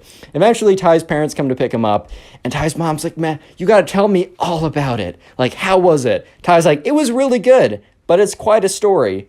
And so for the entire, like, 2-hour car ride back, Ty tells them the entire story, and let me just say, click on the video on screen right now. I know you'll enjoy it. Just click it, do it. How's it going, everyone? I hope you're having a great day, because today we have a story of probably one of the cringiest emo kids on planet Earth. I'm not even kidding. This is probably one of the craziest stories I've received, so sit back, relax, grab something to eat, grab something to drink, and let's call today's subscriber who submitted this story, let's call him Oliver. So this all happened back in the good old days of like 2014, 2015, when like goth, emo, all that type of stuff was like super popular. And by the way, if you dress goth or emo, I literally don't care. That's a totally fine style. As long as you aren't an emo kid like this kid, you're totally cool in my book. So anyways, right, this all started when Oliver and his friends were in the mall, and this was way back in the day, and Oliver and his friends were just kind of like walking around in the mall. They were trying to figure out something to do. I mean, it was a Saturday, so I mean, who knows, like, you know, I mean, like, they were trying to figure out something that they wanted to do, and Oliver's friend was like, hey man, do you mind if we stop in Hot Topic? Hot Topic is a t-shirt store that sells sells a lot of different types of t-shirts, a lot of like trending stuff, a lot of like, and since, you know, emo and goth was kind of trending at the time, they sold a lot of shirts and attire that really fit with that outfit. Like you got like black t-shirt that says like society, and then you got like a spiky collar. I don't know, man. But anyways, right, Oliver and his friends stopped in Hot Topic, and Oliver wasn't really, you know, there to, like, buy something, so he was kind of just walking around and chilling, and he accidentally bumps into the emo guy, or this is the emo guy. I'm introducing a new guy, emo kid, whatever, we'll call him the emo kid. So anyways, right, this kid turns around, and he's got this, like, this black t-shirt on. He's got a spiky collar choker type thing. He's got black pants. He's got black shoes on. His hair is black and it's like slicked down. So he has these like massive, really weird bangs where you can't even see his face. He's like, watch where you're going, punk. And Oliver's like, sorry, man. He's like, wait, I know you, dude. You're from my school. And Oliver's like, yeah, I think we're in class together. No, I've seen you around, though, because Oliver's starting to remember this one time he saw this really weirdo-looking kid who was like, man, no one gets me. And so sure enough, the kid, the emo kid, is like, bro, I don't think you bumped into me on purpose. I think you were coming for me and my kind. And Oliver's like, dude, what are you talking about? And the emo kid's like, bro, I think we both know that you just hate the emo kids. And two other emo kids appear basically appear out of thin air. And they were like, what's this kid talking about? Like, what's going on over here? And the emo kid's like, yeah, this kid over here. He goes to my school and he hates me on purpose. And he just bumped into me and it was crazy. You can't do this to us, man. And the other emo kid's like, yeah. Well, what do you have against the emo kids? And at this point, right, Oliver was literally just standing in a Hot Topic t-shirt store because his friend wanted to buy a t-shirt. In Oliver's head, he's like, bro, please hurry up and get that t-shirt. But he says, look, I accidentally bumped into this kid, like this guy. I'm sorry. It's not on purpose. You can trust me. And the emo kid's like, no, dude, I totally know what, like, a bump on purpose would feel like. That one felt so purposeful. Like, I literally felt the purpose in the bump. It was crazy. And Oliver's like, dude, what do you mean by that? And the emo kid's like, are you getting aggressive with me, son? Do you want to fight me, son? Oh, he wants to fight me, dude. And at this point, Oliver's like, all right, guys. All right, boys, have a good day. Oliver goes over, finds his friend. He's like, dude, I met a bunch of weirdos. They want to fight me. I literally bumped into them. And like Oliver's friend's like, all right, dude, like, that's like, oh, all right, we'll go. That's fine. And then Oliver's friend sees this like pack of like emo kids walk over, and Oliver's friend starts cracking up. He's like, bro, you can't seriously think, wait, these kids want to fight you? Dude, they're not going to do anything. They can probably barely walk here without fainting. And the kids are like waddling over. And the emo kid's like, don't think I forgot what you did, man. And so sure enough, right, Oliver and his friend, they buy the t-shirt, they leave. And, Oliver is telling his friends all about what's going down. His friends like completely laughing. They find it hilarious. And that's because Oliver thinks to himself, well, I'm never going to see these kids again. It doesn't really matter, right? Oh my God, was Oliver wrong? Because this started one of the most insane sagas that Oliver has ever had in his life. He was telling me that like he's experienced a lot of crazy things, but the story that is to follow what just happened is probably the craziest thing that ever happened to Oliver ever. So skip forward a week. An entire week has passed by, actually a little bit more because it's not a weekend. Oliver, it's a Monday morning. He gets up. He's like, oh my God, I gotta go in. So, he gets up, eats breakfast, gets on the bus, It's just like, oh my God, man, is it already Monday? Dude, that's freaking crazy. He gets into school and he's walking to his locker, all kind of like half awake or whatever. He has his backpack on. And he gets to his locker. And that's when he realizes that something's wrong. Because his locker is like halfway open. And like the lockers didn't have locks on them. But Oliver always like closed it by the end of the day. He'd grab his backpack and he would shut it all the way and it would close. And he noticed it was halfway open, which was weird because no other lockers were halfway open. I mean, some were, but they were very obvious. The people just left them open or whatever. And Oliver goes up to his locker and he opens it very close, like very, very slowly. And that's when he sees a little something in the background. He sees a little something in the very far back of his locker. So he gets his iPhone 3 or whatever, opens up his flashlight app, or I remember when that was a thing, shines it, and sure enough, he sees in the back of his locker in black marker, he sees a skull and crossbones scribbled on there, and then said, "You're next, fear us." And at this point, Oliver is like, what? Huh? What? What? What's going on here, boys? Why? And so sure enough, Oliver hits up his friend. He's like, "Bro, did you do this?" And his friend's like, "Dude, no, I'm not cringe." and Oliver's like, "All right, well, if it wasn't you guys, well then who could it that's really weird." And remember, the whole emo experience, the emo kid thing that happened at Hot Topic over a week ago was a pretty crazy experience, but at that time Oliver had completely forgotten, because don't forget that the main emo kid actually went to Oliver's school, and Oliver recognized him from being in the hallways once. So Oliver didn't even think for a second, he didn't even think of the emo kids when he was like, all right, who's probably going to be the one, who did this? Who's most likely that probably went through and was trying to mess with me or whatever. And Oliver just didn't even think of the emo kid. So give it a couple days, right? A couple days later, Oliver is kind of towards the end of school. And most people are gone. Oliver's just waiting. It's after class. Oliver's waiting to go be picked up. But then he's like, oh, shoot, I forgot my backpack. I don't know, that happens or whatever. So Oliver's walking back to his locker. And this is where it's actually a little creepy, because he starts walking back to his locker, and it's he looks at his locker and it's just scribbled in black pen, nothing else, no other lockers. It says his locker has all these black X's all over them, and it's done in Sharpie or whatever. But he's like, okay, whatever, this is kind of serious, because he looks around and no one else is around him. So this is kind of weird now. He's definitely feeling kind of uncomfortable at the moment. So he goes in there and he goes to grab his backpack, and he sees a piece of paper sitting there. So he grabs the piece of paper. He realizes it's a letter, but he doesn't read it yet, because he grabs his backpack, he gets on out of there, and he goes out of the school. And now he's standing where, people are getting picked up or whatever. And this is where he feels more comfortable to actually read the letter. So he opens up the letter and it says, I'm going to try and read it in the emo kid voice. "Don't think you could have gotten away from us, man.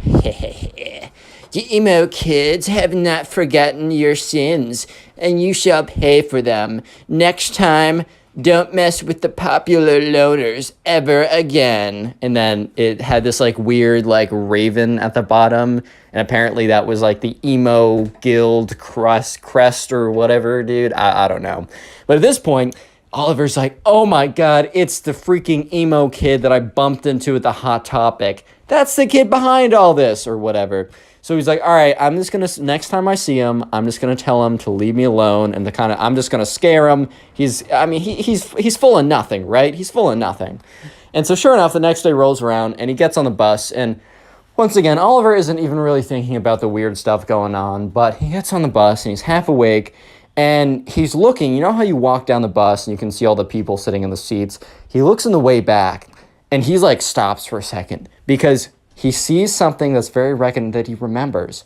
Long black hair, bangs in the front of the face. And he's like, oh my God, wait, that's the emo kid.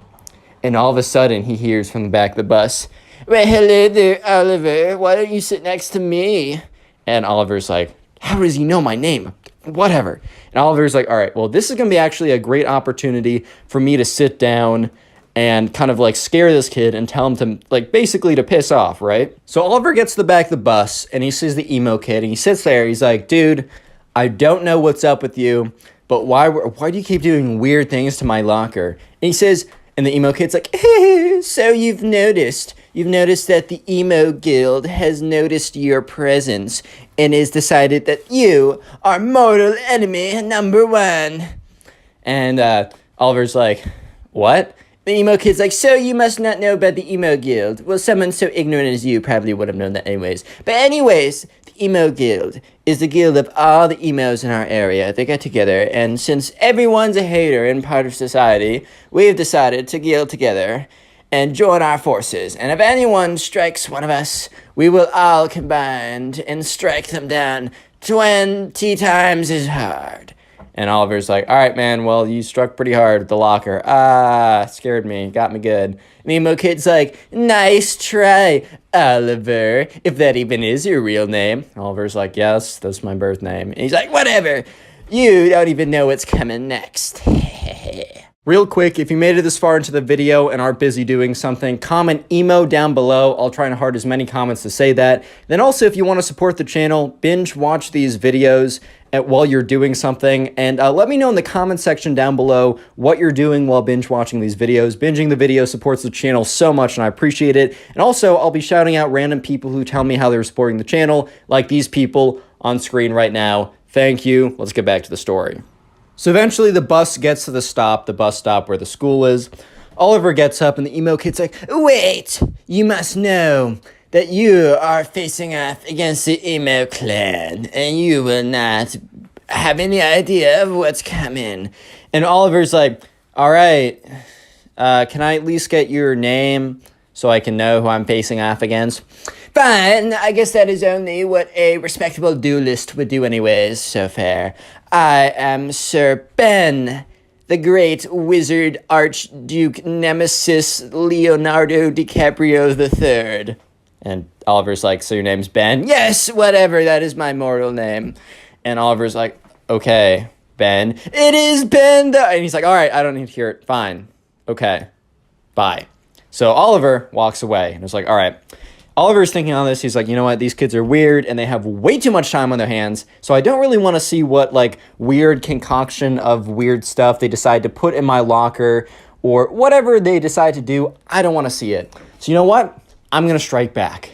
I'm going to figure out everything about this Ben kid and I'm going to have a little ammunition to, I'm not going to say blackmail him, but blackmail him. Yeah, it just is what it is, man. I'm sorry. Like, they're playing dirty. I'm playing dirty. Sorry. So sorry. If you don't hate the player, hate the game. Right? So anyways, Oliver immediately starts hitting up all of his friends. He's like, do you know this Ben kid? They're like, no, I don't know this Ben kid. One kid's like, yeah, he's a weird emo kid. He's like, all right, what do you know about him? He's like, he's weird and emo or something. And Oliver's like, you're no help. So anyways, Oliver eventually talks to his friend Stormy, who's a girl. And, Oliver's like, hey, sorry, I'm trying to find, this weird kid is like trying to like beef with me. I just want to find dirt on him. Do you know this kid, Ben? Stormy's like, oh, do I know Ben? And Oliver's like, yes, you know something, let's go. And he's like, please tell me whatever. Stormy's like, well, you know Kate, right?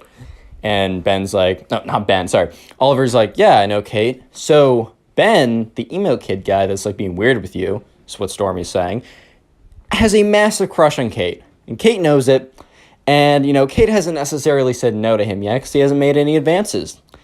And Oliver's like, thank you. That's all I need. Can I talk to Kate for a second? And, Stormy's like, yeah, sure, like whatever. So eventually, Stormy sets Kate and Oliver up. And Oliver's like, hey, please. He explains the entire situation. And Kate's like, look, Ben, the emo kid, has been weird to me for a very long time. Like, I used to think it was this funny, but he's weird. He keeps looking at me. He keeps professing his love to me. You know what? I'll team up with you. We'll take him down. Oliver's ecstatic at this point. So basically, they come up with a plan. If next time the emo kids strike, Oliver is going to find the emo kid and ask for, like, mercy. And if the emo kid doesn't give him mercy, and, Oliver doesn't actually expect him to give him mercy, basically, assuming the emo kid doesn't give him mercy, Oliver is going to say, well, I'm going to give you one more chance to give me mercy. And the emo kid's he's going to be like, what do you mean? Like, I have the upper ground. And then all of a sudden, Oliver is going to, like, pull out, like, basically text message conversation with Kate, which is going to be fabricated, about how, like, he knows someone perfect for her, and how, like, Oliver's friend, who we'll just call Bob. No, we're going to call him, what should we call him? Oliver's friend Ryan is, like, perfect for Kate, and the truth is Kate has, like, a crush on Ryan, and Oliver's basically going to say, hey, if you do anything else, I'm going to set up Ryan and Kate. And Kate already thinks Ryan is super attractive, and Ryan is down to get with her, and I have all the power to connect them, and you will never be able to date Kate, you'll never be able to date Kate ever again, and this will destroy the emo kid. So anyways, after this plan is done, once again, Oliver is walking back to his locker. And sure enough, once again, and he reported last time all the X's and stuff, and the janitor came and cleaned it up. And he goes to the locker, and sure enough, there is this, like, crudely drawn black raven, and then it says emo guild underneath it. And so, Oliver's like, all right, they struck again. Let's see if this kid's on the bus. So the next day, Oliver is really hoping that the emo kid takes the bus again, because this would be kind of difficult to go and find him.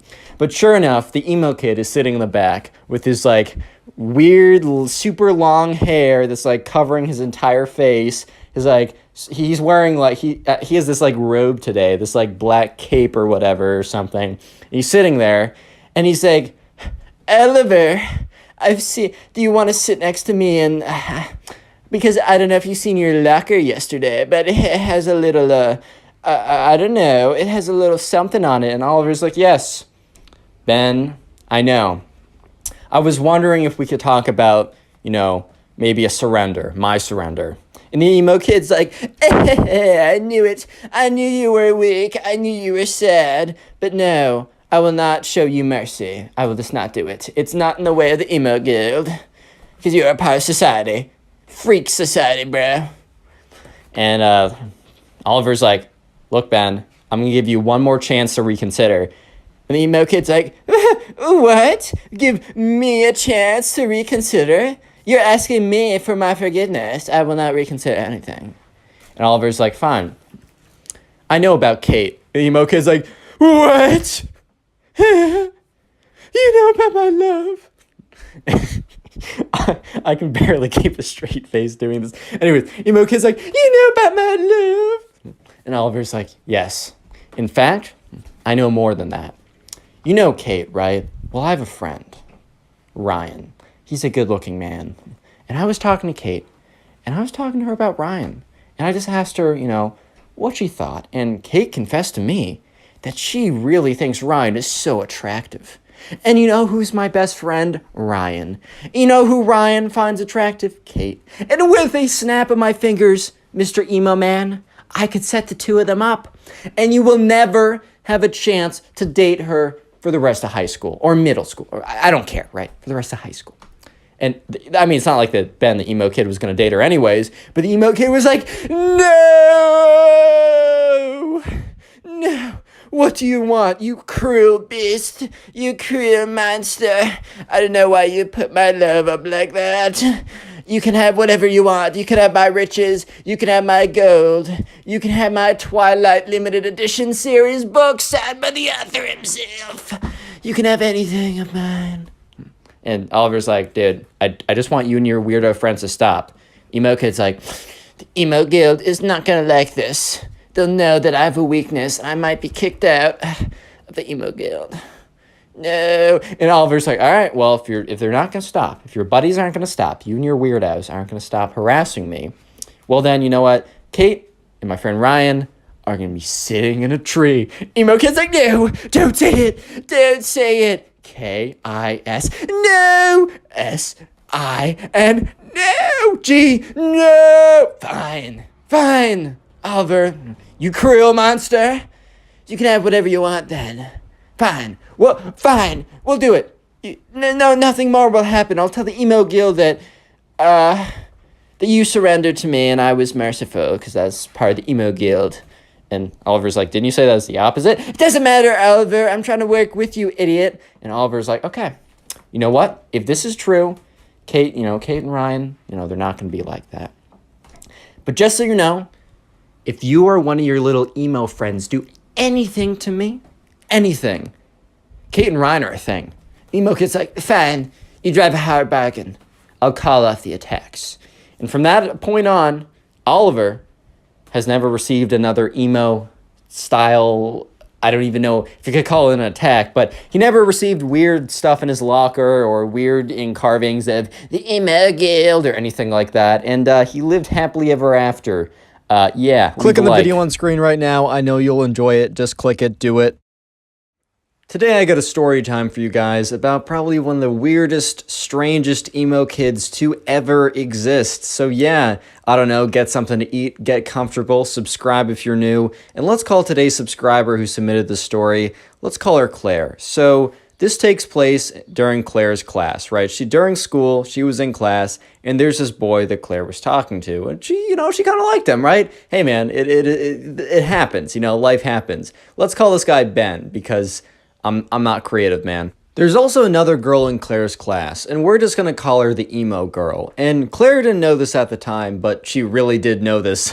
She really got to know this pretty soon, but at the time, she didn't know that the emo girl had a massive crush on Ben, right? And part of me feels for the emo girl a little bit like, I've definitely been in situations where in middle school I had a crush on this girl and she was obviously talking to another guy that would have definitely gotten her. Like that I was not the one for her, some other guy was. It sucks, man. It really does. I'm not going to say it doesn't. However, it doesn't justify the actions that you'll see in this video, which are pretty crazy. But anyways, right, so this all started one day when Claire was talking to Ben. And she was sitting there, she's talking to Ben, and it kind of seemed like Ben was going to like her back, and he was very engaged talking to her, like they were flirting a lot.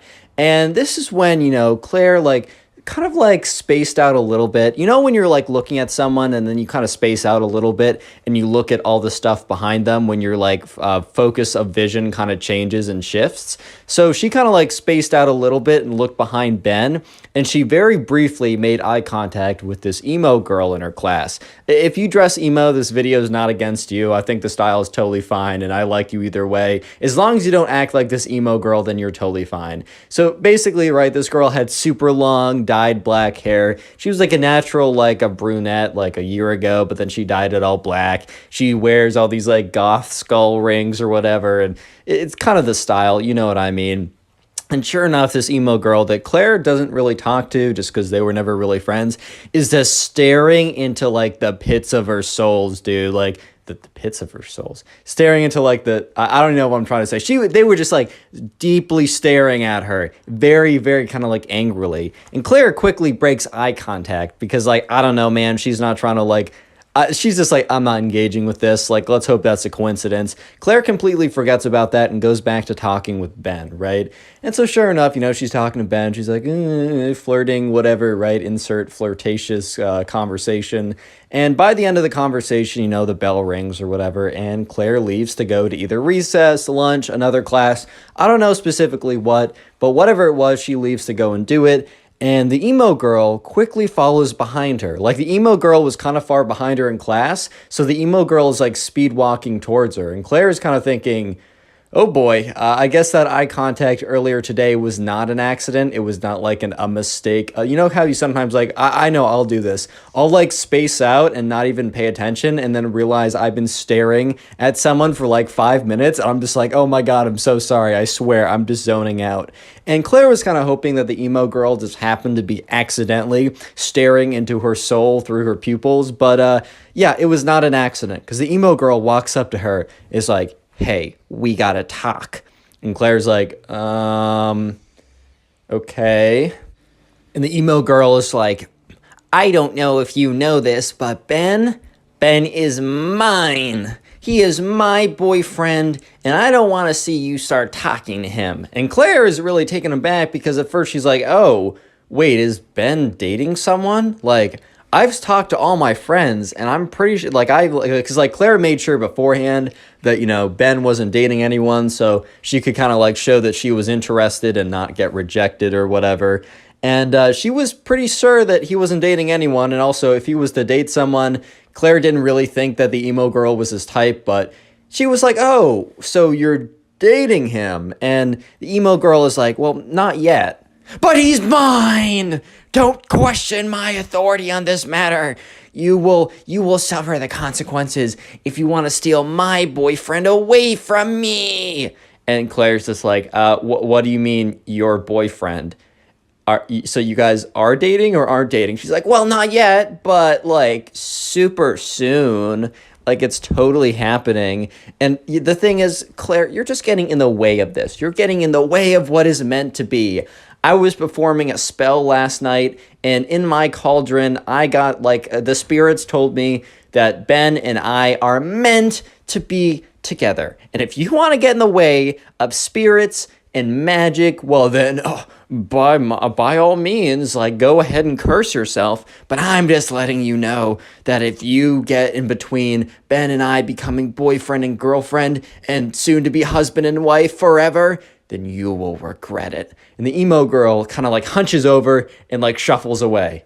And Claire was just stunned, to say the least. She was kind of just at a loss for words at this point, because it's not every day that, you're walking around and, the emo girl in your class, if you have one, comes up to you and says that, yeah, by the way, the gods of magic literally said that, that guy that you're talking to, that he and I are meant to be together and that we are actually boyfriend and girlfriend, even though we aren't. So stay away, bro. And then shuffle away. That's just not a day-to-day occurrence. I don't know, but maybe it is. Maybe I'm wrong. I don't know. But sure enough, Claire kind of was like, okay, well, I'm not going to be bullied out of talking to this guy that I like. I'm not going to be bullied out of it, man. That's just not going to happen. You know what I mean?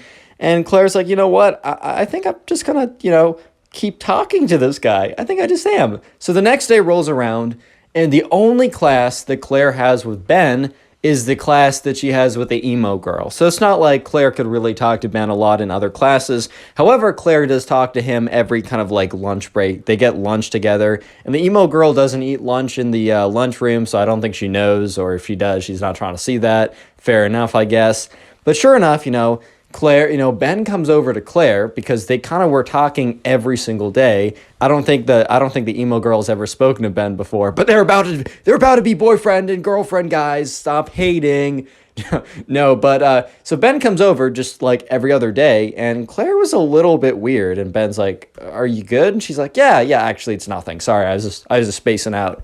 In reality, Claire was like, "Okay, this will be interesting," because she notices the emo girl is intensely staring at her, right? Just looking at her so angrily. And as Ben walks over, and when Ben sits down, her brow furrows, and she lifts up her hand and crunches it into a fist of rage, like that Arthur meme where it's his fist is all balled up.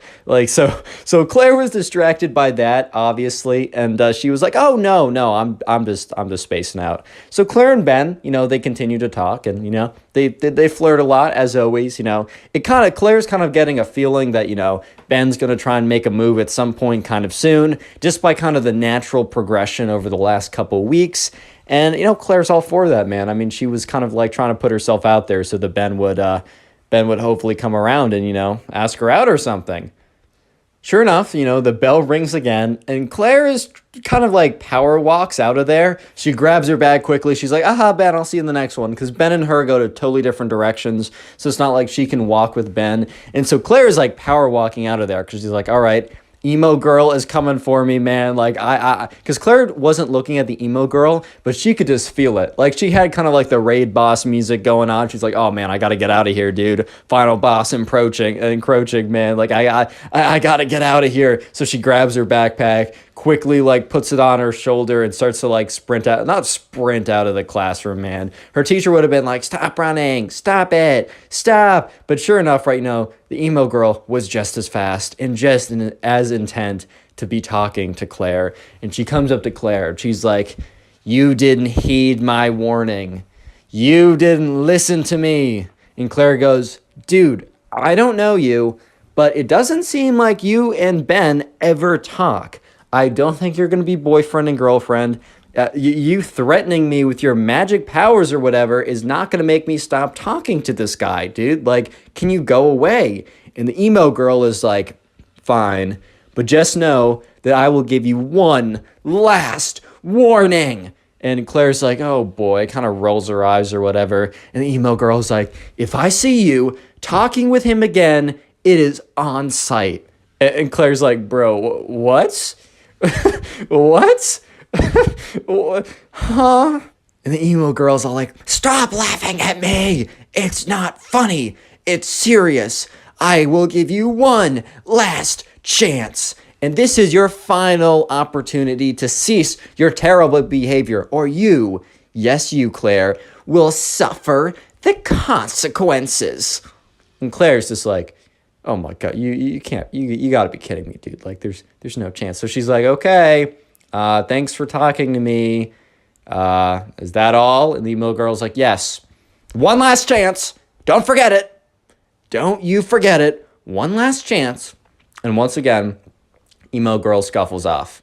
Little spoiler, Claire does not listen to the emo girl. And the next day in class, the emo girl does something completely crazy. But real quick, comment emo down below if you want to heart in your comment, as that is the secret word of the day, and I will try and heart your comment to say thank you. And also, if you want to support the channel, binge watch videos, or just watch a bunch of videos after this one, or in your free time when you're drawing, about to go to bed, playing video games, go watch one of the playlists. I got emo kid playlist, spoil kid playlist, and if you do, comment down below so I can personally say thank you, as it really does help. And also, profile pic army looking strong. So you thought that was it for the craziness from this emo girl, that going up and threatening that the evil gods of spells and magic and wizardry she will suffer the consequences. You thought that was bad? No. Pause, bro. You're not even close to what's about to happen, because the next day it rolls around. Okay, I keep saying that like that's something crazy. Oh no, the next day happens. Time is linear, rah. But anyways, right? Next day rolls around. Claire goes into class. And she makes sure that she's talking to Ben, and she makes sure that the emo kid, or the emo girl specifically, is seeing this. And Claire's kind of like a little bit upset, because she's like, you know what? This girl is bossing me around. I'm not standing for it. So Claire decides that, she's just going to make a move. Like, she's going to make a move. So anyways, Claire is talking with Ben, and, she sees that the emo girl is at an angle where she can see both of them pretty clearly. And so Claire looks at the emo girl in the eyes. This is a little mean, I'm not gonna lie. However, it is kind of justified, since the emo girl was like threatening to pull up or square up, or like it's on sight if you talk to him, or talking crazy or whatever. So this is a little bit justified, not saying it's not mean, but Claire is kind of like, "Oh, Ben, like, tell me about you," or whatever. And what Claire does is she puts her hand on like Ben's leg or whatever, kind of like as an indication of like, "I like you." Don't go ahead and do this. Especially like, you got to ask people first. Like, you can't go around just putting your hands on people, bro. As the Connor Pugs endorsement, don't do this. But anyways, like, I mean, she already talked it, like, either way she does it. And Ben reciprocates very nicely back, and Ben kind of like puts his hand on her chair, right? When you're like in the classic movie theater scene where it's like you reach your hand behind them to like, I don't know, you know what I'm talking about. And the emo girl legitimately snaps, dude. She freaking snaps. And you're probably thinking she's gonna go up and put a spell on them, or she's gonna like go raw and like sprint to the bathroom to have explosive diarrhea. No, none of those things are true. You know what this girl does? When she said it's on sight, she meant it. Because Claire, one moment, was like kind of relaxing in the company of her soon-to-be boyfriend, spoiler, Ben. In the next moment, she was on the ground. Do you know why? Because the emo girl freaking tackled her, dude. The emo girl got so angry at the sight of them, like, basically, they weren't holding hands, but they were like same level of like romantic intimacy as holding hands. She was so mad at that sight that the emo girl legitimately got up out of her seat, buckled her head down, sprinted like a D1 quarterback, and knocked Claire out of, like, tackled Claire basically, and was like, and started hissing. So right now, Claire's on the ground, the emo girl is on top of her, Ben is sitting there in complete shock, like, what? And everyone in the class turns around, including the teacher. Because they were supposed to be, like, reading a book or something in pairs. None of this nonsense was supposed to be going down. So the teacher is just like, what's going on over here? And the emo girl is like hissing the entire time. Like, I told you it was on site. Stay away from my boyfriend. And Ben is just so confused. And Claire's, like, covering her face because the emo girl is, like, very faintly, but still trying to, like, claw at her. It's like, don't, like, with their big, like, kind of like in Pokemon, like, Meowth, or I forgot the cat Pokemon that, like, Team Rocket has. You know how that, like, it has Scratch Attack that does, like, -1 damage? That was kind of the equivalent of what, like, the emo girl was doing to Claire. So no damage was done, but it was very strange. And sure enough, Claire, at the next moment, feels the sensation of the emo girl leaving her body, like being picked up. So she opens her eyes, and she sees the emo girl is literally being dragged away by the teacher and dragged out of the classroom. And Claire gets up, and Ben looks at her with just this look of, huh? And at this point, Claire's like, Ben, I got some explaining to you. I got some explaining to do. And Claire explains everything that I just told you. Click on the video on screen right now. I know you'll enjoy it. Just click it. Do it. Today I got a story of probably one of the craziest emo kids of all time, and I've told a lot of crazy stories, so strap in, subscribe if you like stories, and let's call today's subscriber, let's call her Luna. So Luna was a tennis player and was pretty good at tennis, and over the summer, her mom sent Luna to a tennis camp, and this story starts pretty far through the tennis camp. So the tennis camp lasted about 1 week long, and on the last day, which was Friday, all the parents would come and they would watch kind of like a tennis tournament of all the kids who were playing and learning how to play and getting better during the week. There would be a big tournament. They would have, like, I don't know, a fake little trophy thing, but the main important thing was that there was a big tournament at the end of the week and all the parents came to watch. So this story starts on that Thursday. So this is the day before the last day, which is the big event. And this tennis camp took place at a college, so they had access to a college dining hall, and Luna and her two friends were walking, to go try and find a table, and Luna's two friends said, oh, look over there, or one of Luna's friends said, oh, look over there, there's a table. So Luna's two other friends, went over and sat down at the table. Luna said, I'll be right back, I'm going to go get something. So Luna walks over to the dining hall, grabs something to eat, and is walking back. And while Luna's walking back, she's not really paying attention. Like, she's kind of like, I don't know, spacing out or looking on her phone, or for some reason, she's not paying full attention to her surroundings.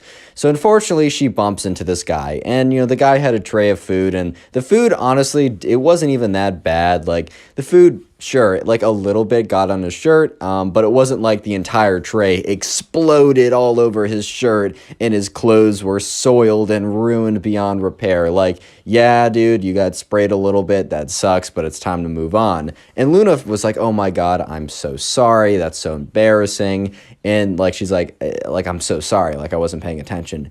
And this kid, Luna's looking at this kid, and this kid is very clearly like an emo kid. And by the way, there's nothing wrong if you dress like goth or emo or whatever. It's a style, and I think a lot of my viewers have the style, and I don't personally do it myself. That isn't my style, but I rock with you if you do that. No hard feelings. However, if you're like this emo kid, bro, you got to change some things in your life. That's all I'm saying. Because this emo kid looks at Luna, looks her dead in the eyes, and then takes out a book.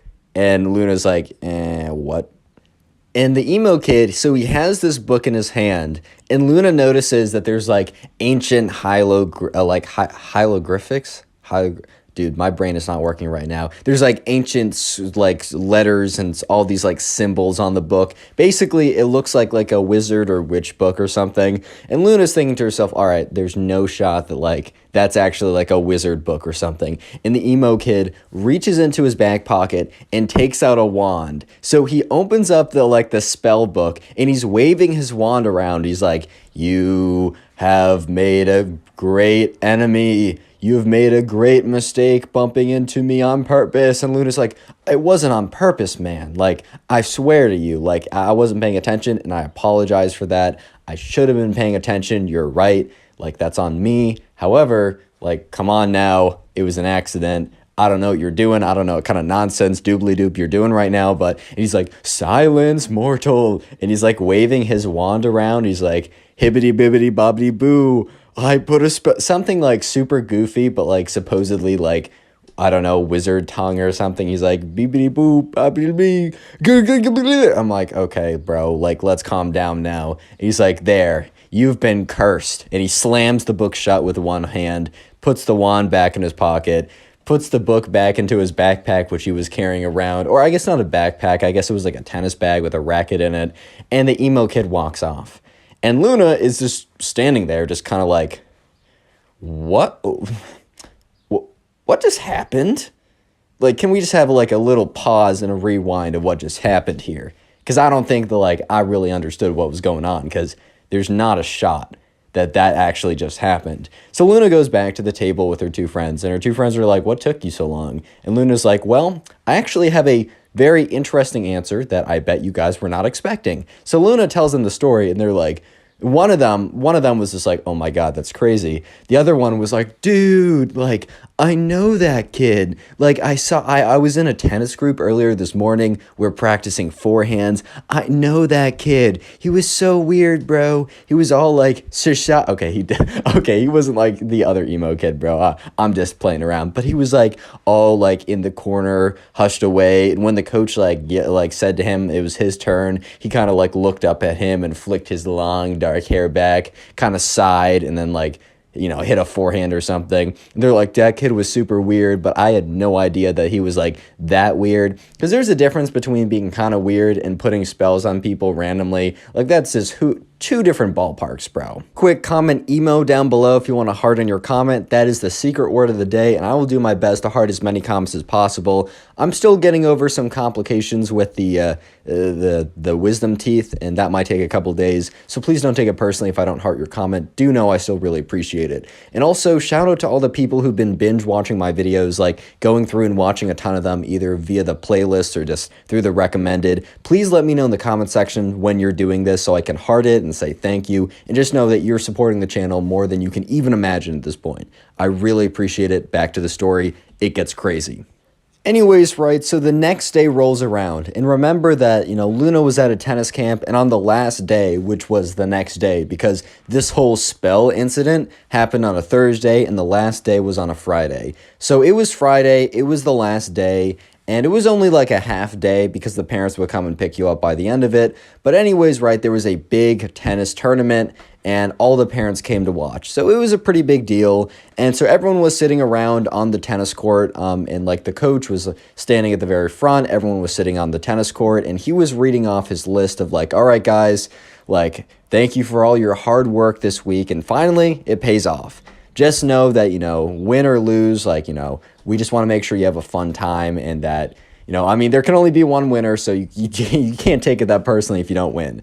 The most important thing is to, like, good sportsmanship and have a fun time. And anyways, let me read off the pairings. So the pairings were read off, and Luna had a first round match where she played against some random guy or something, and she was better. She was probably one of the top 10 people at the camp. She didn't expect to win the tournament. I mean, the other people, were some people that were much better than her, and maybe they're having a bad day or whatever, but Luna just wanted to, you know, go out there, have some fun. So Luna's first round match went down really well. She won 6-2, 6-3, which is pretty solid win. If you guys know tennis, I used to play tennis a lot back in the day. That's why I can tell this story so well, at least the tennis parts. But anyways, things get really interesting when Luna goes into her second round match.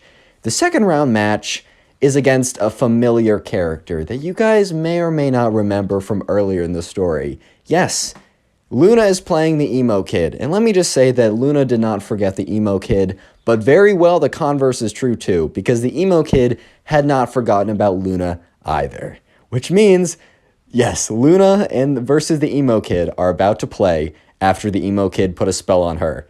And Luna's just looking at her opponent like, there's no way. There's no way, man.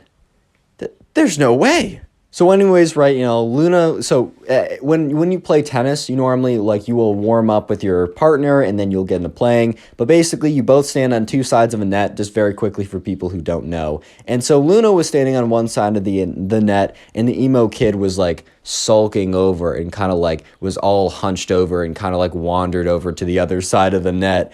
And so Luna walks up to kind of like the net in between, and the emo kid walks up as well. And Luna's like, all right, like, do you want to warm up? And the emo kid is like,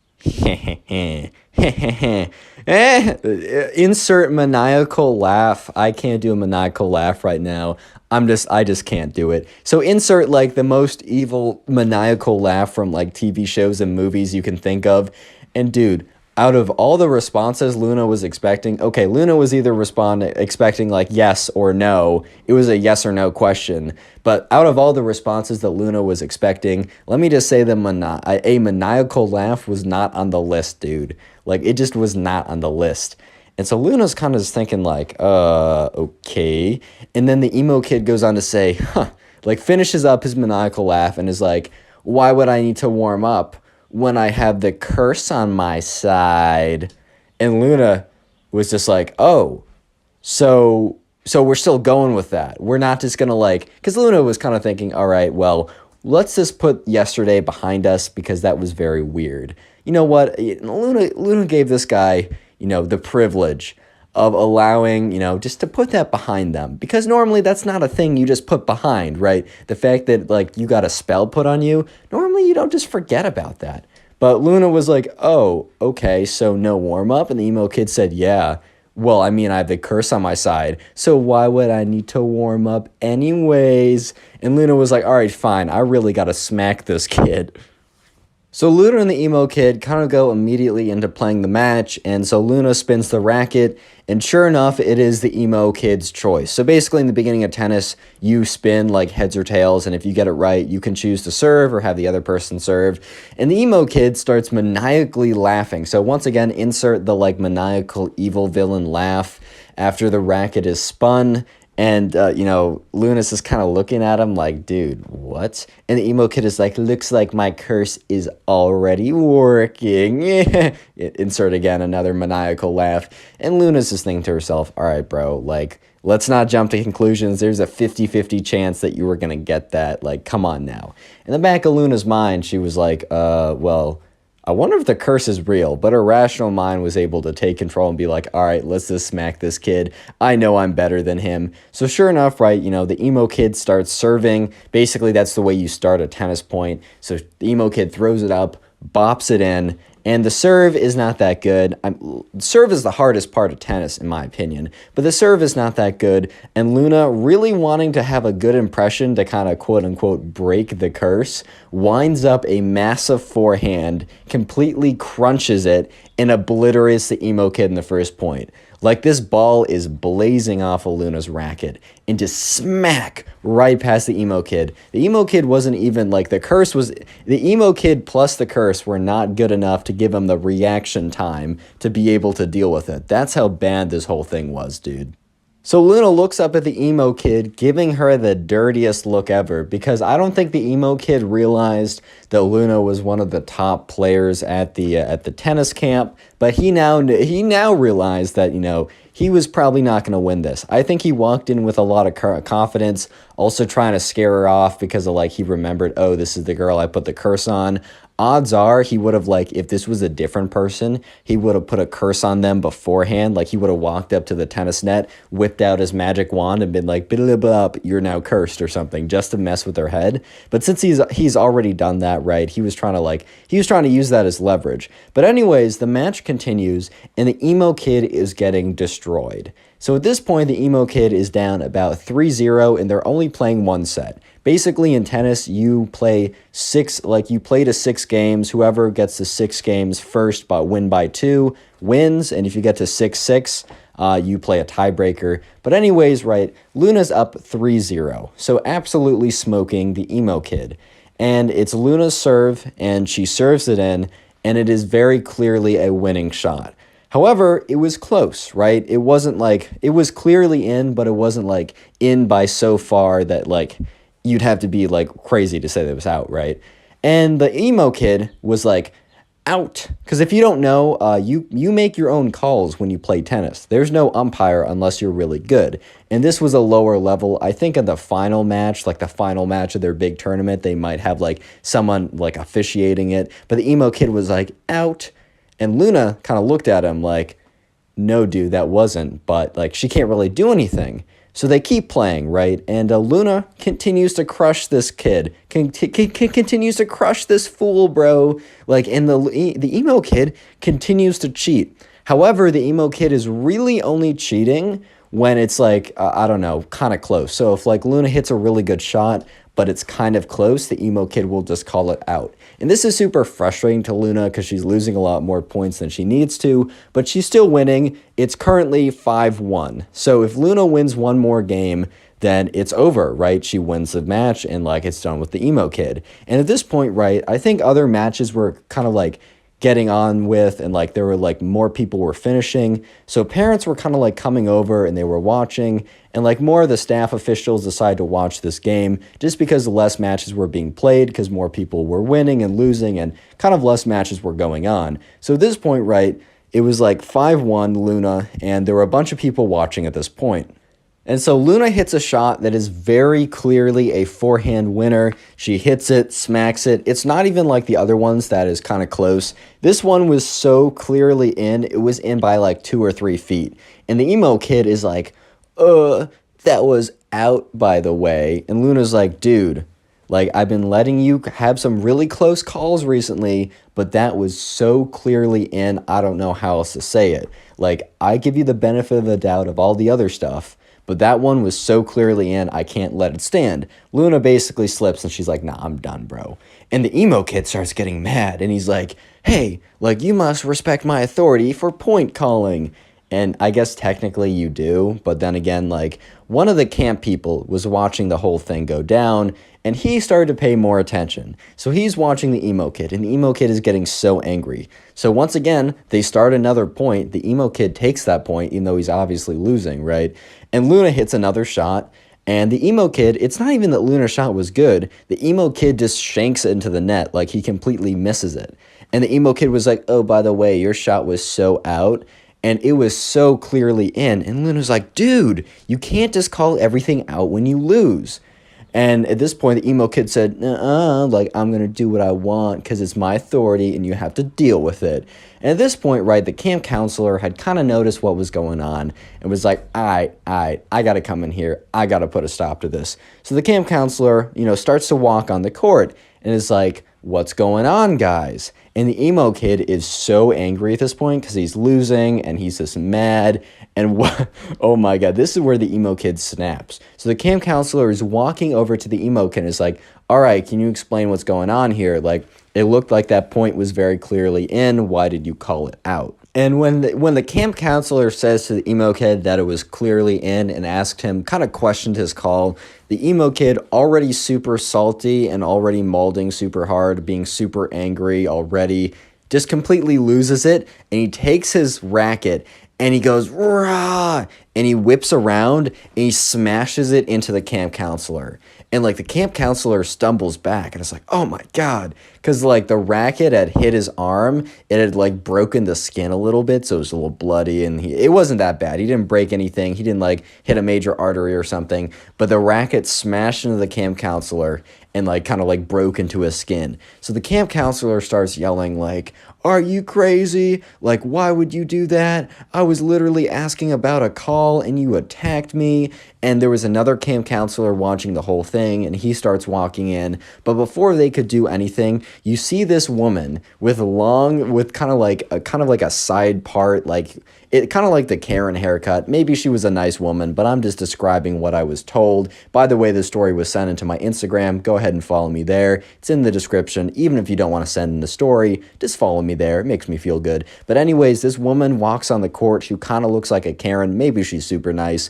I'm just saying it how it is, right? Walks on, grabs the emo kid by the back of by like the scruff of his shirt and drags him away. And he's like, ma'am. He's like, ma'am, I was winning. The emo kid literally had the audacity, as he was being dragged off court for attacking one of the camp counselors, to say that he was winning. What? Yeah, so the other camp counselor, I mean, the one that got hit with the rackets, like, I got to get this checked up. Like, I think I'm fine, but, like, I just want to make sure that, like, it didn't break anything farther because his skin was kind of bloodied up. And the other camp counselor, the one that was not attacked by the emo kid, walked up and said, "Hey, Luna, like, sorry you had to deal with that. We're giving you the win, obviously." And so sure enough, Luna went on. Luna didn't win the tournament, but, did pretty well. And the emo kid was nowhere to be seen after he's dragged off by his mom. Presumably, his mom was like, all right, like, we're done. Grabbed him and just dragged him off. Click on the video on screen right now. I know you'll enjoy it. Just click it. Do it. Today we get a story time of this emo kid who thinks that he's like legitimately a god, like he has godlike powers and can put spells on people, and the people must cower in fear before him and do exactly what he says because he thinks he's legitimately a god. I'm not even kidding. Strap in, subscribe if you like stories, and let's call today's subscriber who sent in this story, let's call him Drew. So this all happened one day when Drew and his mom decided to get dinner with his cousin and his cousin's mom, because it had been a long time since Drew and his mom had seen his cousin and his cousin's mom, and at this point, right, they just want to have a little bit of a reunion. It had actually been so long that it had probably been about 3 to 4 years since Drew has seen his cousin, and, while they're driving over there, because they were driving to some kind of, like, local restaurant or whatever, because Drew's cousin and Drew's cousin's mom happened to be in the area for some reason, Drew's mom was like, "Hey, Drew, by the way, I just want to let you know that your cousin, he's going through a little bit of a phase." And, Drew's like, "What do you mean?" And she's like, "Oh, he's kind of going through like a little emo phase right now. So be nice to him. He's being extra emotional nowadays. By the way, I've seen a lot of people in my comments say that they kind of dress emo or whatever. Dude, I literally don't care. Do what you want to do. You got my love and respect either way. As long as you don't act like this kid, then we're cool." But anyways, right, his mom's like, "Yeah, he's kind of going through a bit of an emo phase right now." And Drew was like, "All right, like, that's cool, whatever. I'll, like, not be mean to him about that."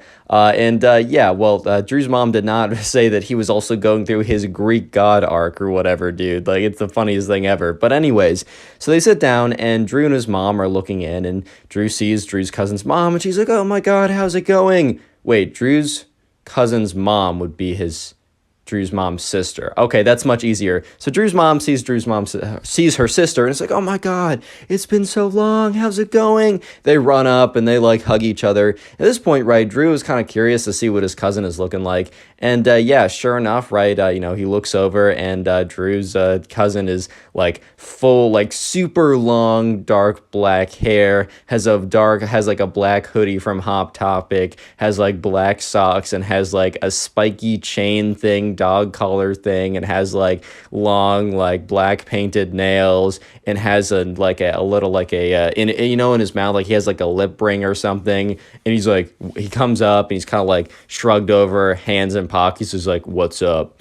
And Drew's like, "Hey, man, how's it going?" Last time, like, he was in his Minecraft arc, so completely different, man. So Drew was a little taken aback. But anyways, they all decide to go and sit down, and they're just talking about stuff. And it seems super normal at first, but here's the first interaction that Drew kind of realized was the beginning of, wow, this is going to be a lot weirder than I ever expected. Drew's cousin, like the emo kid, and I'm just going to call him the emo kid, just realized the emo kid and Drew's cousin are the same person from here on out. So anyways, right, the emo kid is sitting there, and the first kind of really weird thing he says is he refers to Drew, right, as a mere mortal. Like, it was like a totally normal conversation, and I think like the emo kid was like, looks at Drew and says, "How's a mere mortal like you faring in like school?" And Drew was like, okay, that's like kind of funny. Drew thought he was just trolling. He thought he was joking around. Drew really thought that like the emo kid had a pretty good sense of humor, and Drew was all for it. He thought it was pretty funny. So Drew kind of responded as normal. But the thing that was kind of weird, and which kind of like, this was kind of the thing that made Drew think, oh my god, like, wait, this is actually something, is when the emo kid's mom, his aunt, I don't know why in the beginning I kept saying Drew's cousin's mom, his aunt. I'm kind of an idiot. I'm sorry, guys. Anyways, right, his aunt made this face, like a bit of a grimace, but also a smile. And Drew's like, why is she acting so weird? Like, the kid made a joke about me being a mere mortal. Little did Drew know the emo kid was in his god era or whatever, right? So, I mean, he meant it, bro. He legitimately meant that he was a mere mortal. But anyways, right, weird things just kept going on like that. Because So all of a sudden, right, the emo kid was like, yeah, like when I was at school's going well for me because since, and he looks at them when he says, and has a bit of a smirk. And Drew in his head is like, yeah, I don't know, but he doesn't question any further. The emo kid's like, yeah, because, all my friends, they're bowing down because, they don't want to, they don't want to deal with my wrath, which I totally understand. And Drew's kind of just like in his head, like, all right, like I can't tell if this is a joke or not. If it's a joke, this bit of satire is pretty funny. But if it's not a joke, oh my God, like this is not going to be, this is super weird. But anyways, right, and he looks at Drew's cousin, or the emo kid's cousin's mom again, and she's grimacing again. And Drew in his head is like, wait a minute, something's off here.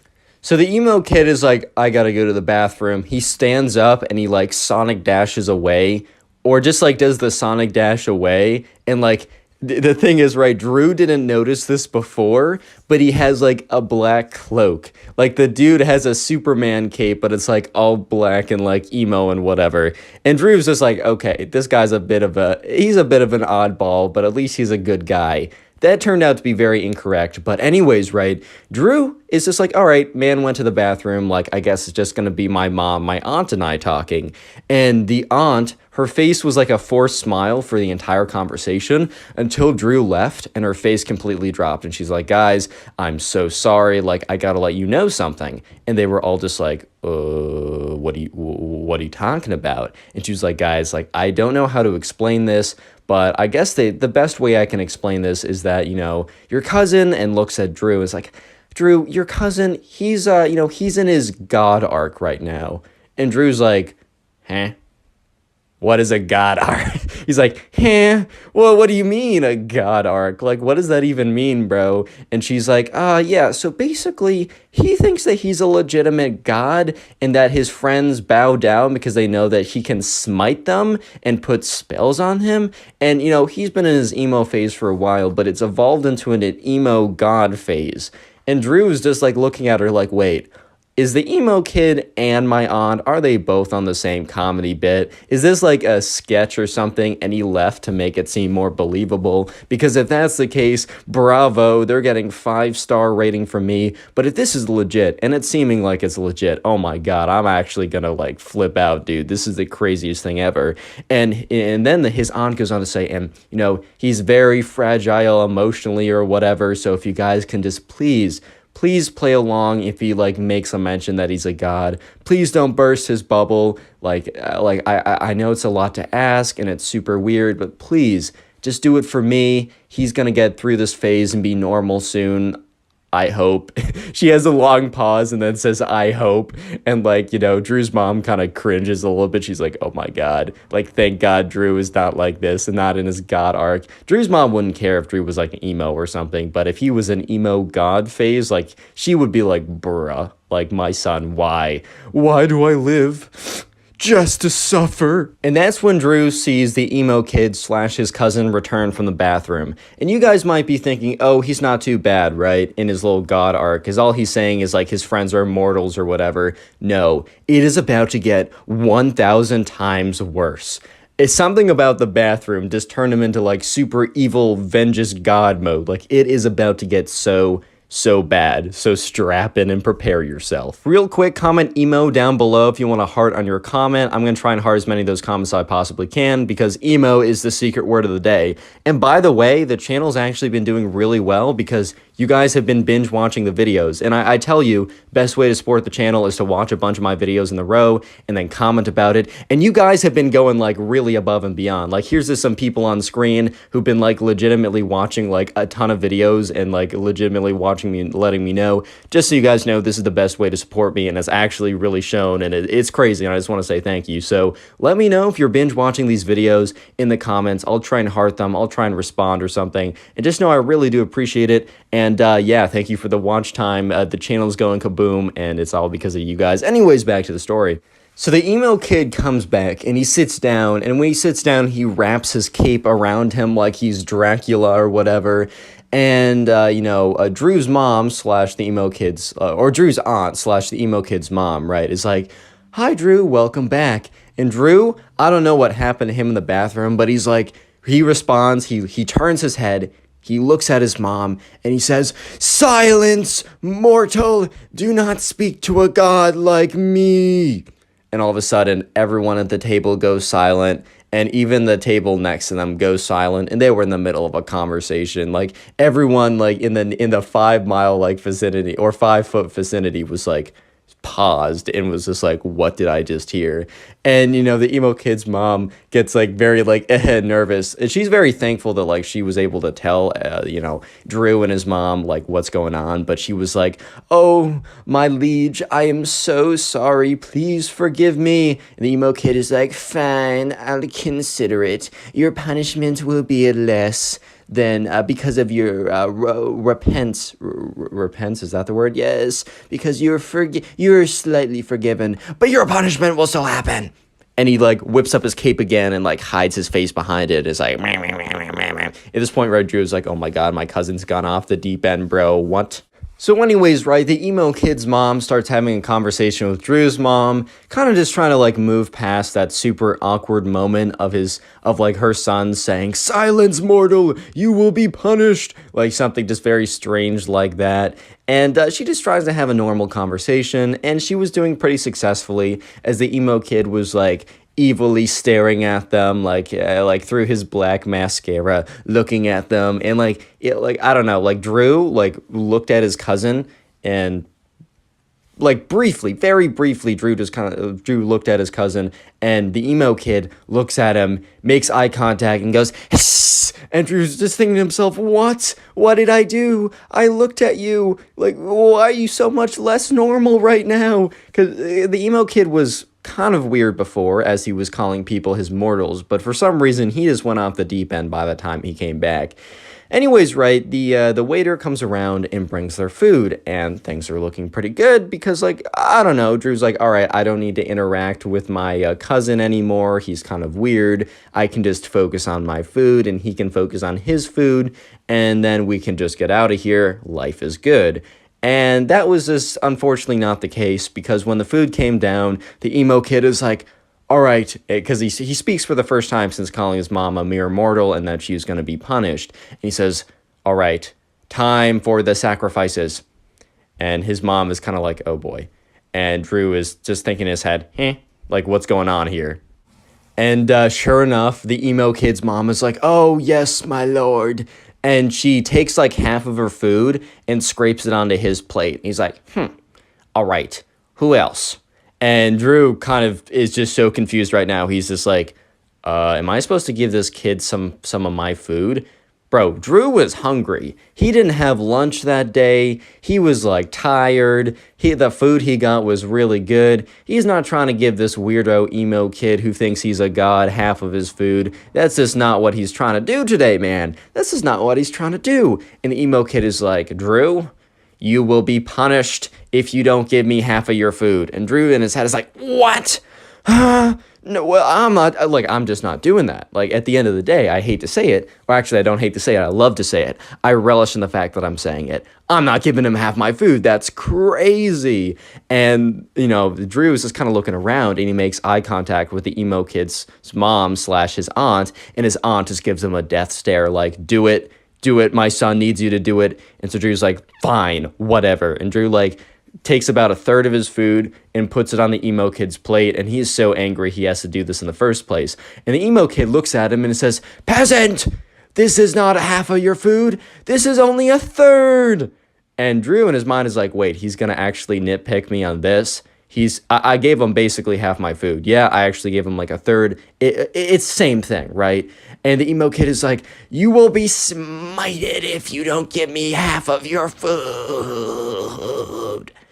And Drew is just thinking to himself, my God, what is wrong with my cousin? And Drew's mom's like, "All right, honey, here you go," and scrapes off half of her food into the emo kid's plate. And he's like, does this, like, weird, like, cringe laugh or whatever. And Drew's just like, you know what? Fine. And so Drew scrapes the rest of his food, or the other half, or at least up to half of his food, onto his plate. And he's thinking, whatever, like, I'm going to be hungry. I'll just grab food at home. I'm just trying to get out of this very weird meal. And the emo kid is like, smart move, peasant, smart move. You will not be smited now. And the emo kid starts like, he eats like literally one bite on his plate and it is done. He just doesn't eat the rest of it. And Drew is just like so angry at this point for everything that's happened, but now the emo kid demanded all of this food from everyone at the table, and he doesn't even eat any of it. So eventually, right, the waiter comes around and is like, oh, are you done? And points to everyone else who has finished their food because they're all very hungry with empty plates. And he points to the emo kid. He's like, oh, do you want me to box that up? And the emo kid says, no, I'm done, and hands him the plate. And Drew in his head is like, what? What? You didn't even eat it? Why? So Drew really just wants to get out of there. He's not trying to deal with this nonsense anymore. But the emo kid, like the waiter comes around and says, hey guys, do you want any dessert? And the emo kid is like, yes, I demand it. And the waiter's like, okay, I'll get the menus. And Drew in his head is just thinking to himself, bro, I'm trying to get out of here. This weirdo, but like, I'm just trying to get away from the weirdo, right? But he demands the food, so I guess I'll get some ice cream, whatever, as long as he doesn't take all my ice cream or something. And so sure enough, they get the dessert menus and they all order their ice cream. And the thing is, right, the parents don't end up ordering any of the ice cream. So it's just Drew and the emo kid that both get like 3 scoops of whatever flavor they like. And so sure enough, right, it is very quiet and awkward. Even the parents at this point have given up trying to make the situation less awkward, and they're just dead silent. And the whole table is dead silent. And it's just so weird and strange. And Drew just wants to go home, and he doesn't want to be here. But finally, right, a little light at the end of the tunnel, the ice cream comes, and Drew's already prepared that he probably has to give the emo kid half of his ice cream. He's like, whatever, man, like, this dinner sucks. I never want to see this guy again if he's in his God arc or whatever, right? I'm not trying to see this kid anymore, but fine, if this gets me home, and at least I'll have half a bowl of ice cream. 1.5 scoops is pretty good. I'll take it, whatever. It's not 3, but I'll take 1.5. So the ice cream comes, and the waiter puts the stuff down and says, enjoy, guys. And so Drew is getting ready to divide his ice cream in half. And emo kid is like, all right, peasant, give me all your ice cream. And Drew looks at him and is like, all of it? Drew's like, oh, I thought you wanted half. He's like, no, for dessert, I deserve it all, or you will be smited. Do you want to be smited, peasant? And Drew looks at him, and he has that, like, eye twitch. You know when someone in the movies is about to go insane, their eye starts twitching? Drew legitimately told me over Instagram DMs, which is how he sent me the story. So follow my Instagram in the description, but also submit stories there. I'm going to have an email up very soon. Sorry for the delay. Give me a couple days, guys. But anyways, right, Drew has this eye twitch, and he's just looking at him, and he's about to go completely insane all over the emo kid. And he looks at the emo kid, and Drew says to him, no. In fact, I will not be giving you any of my ice cream. And Drew's aunt is like, and Drew's mom in his head, and Drew's mom doesn't really react, but she's like, all right, finally, my son is standing up to this weirdo kid who happens to be my cousin. I don't even care at this, or my son's cousin. I don't even care at this point, right? And Drew's like, yeah, I'm not giving you any of my ice cream. And Drew takes a massive bite, and the emo kid says, peasant, you will be punished either way for disrespecting my authority. But I will give you a chance to give me the ice cream before you get smited. And Drew's like, all right, bro, smite me. Yeah, have you ever smited anyone before? I don't know if that's the correct past tense. Have you ever smited anyone before, bro?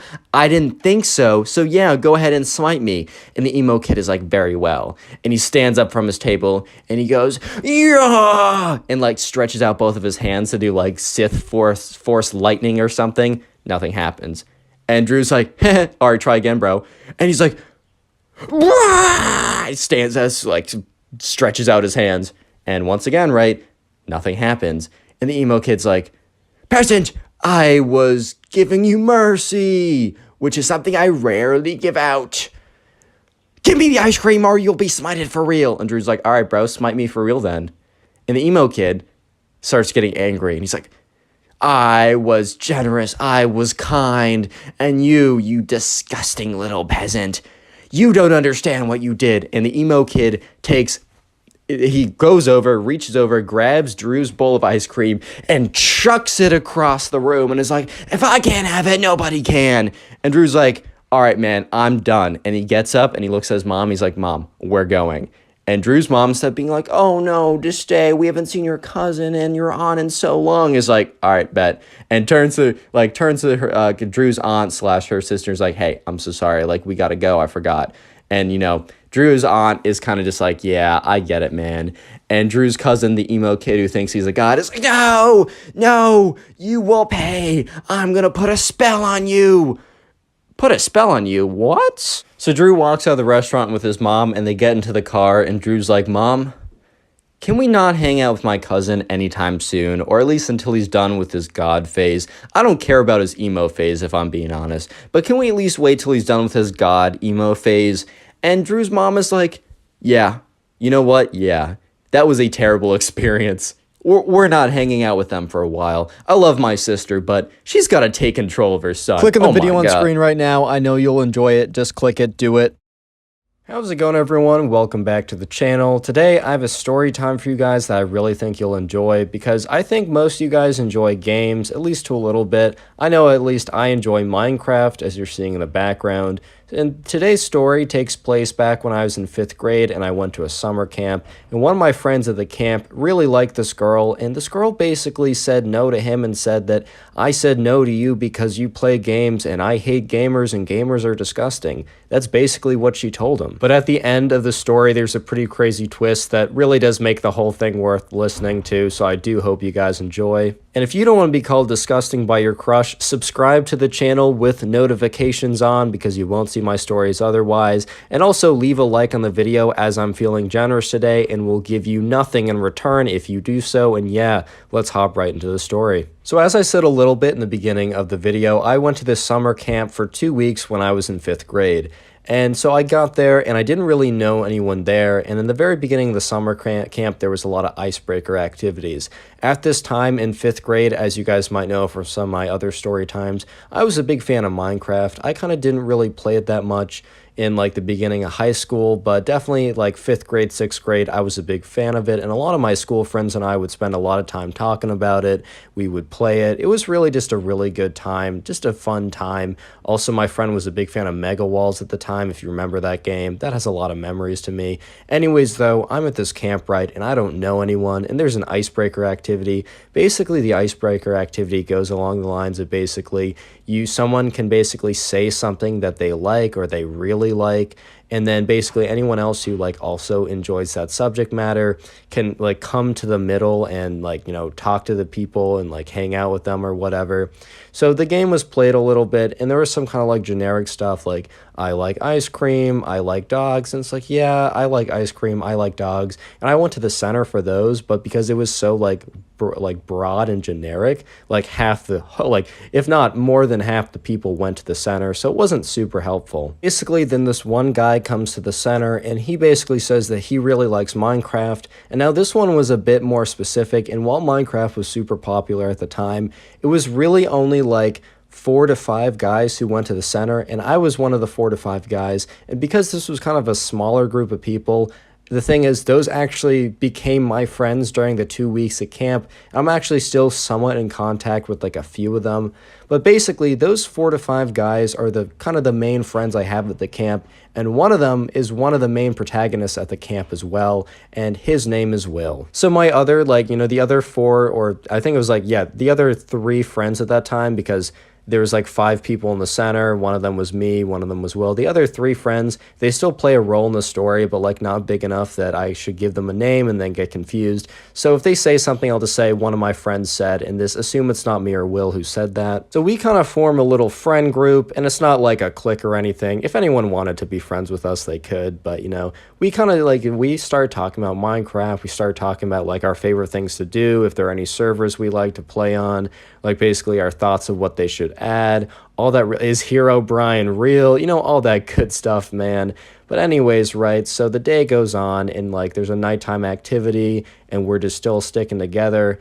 And right, so we've kind of formed a friend group, and we really like Minecraft. But we're also kind of known as like the group of kids that went to the center who said that they really liked Minecraft. I'm not saying that like everyone else like didn't like it, but we were like the five of us. We were like the 5 kids that were like known to be the kids who liked Minecraft, because we all went to the center, and then afterwards everyone always saw us together. So that was kind of a reputation, which was very fair, if I'm going to be honest, because that's like all we talked about, man. That's kind of all we talked about.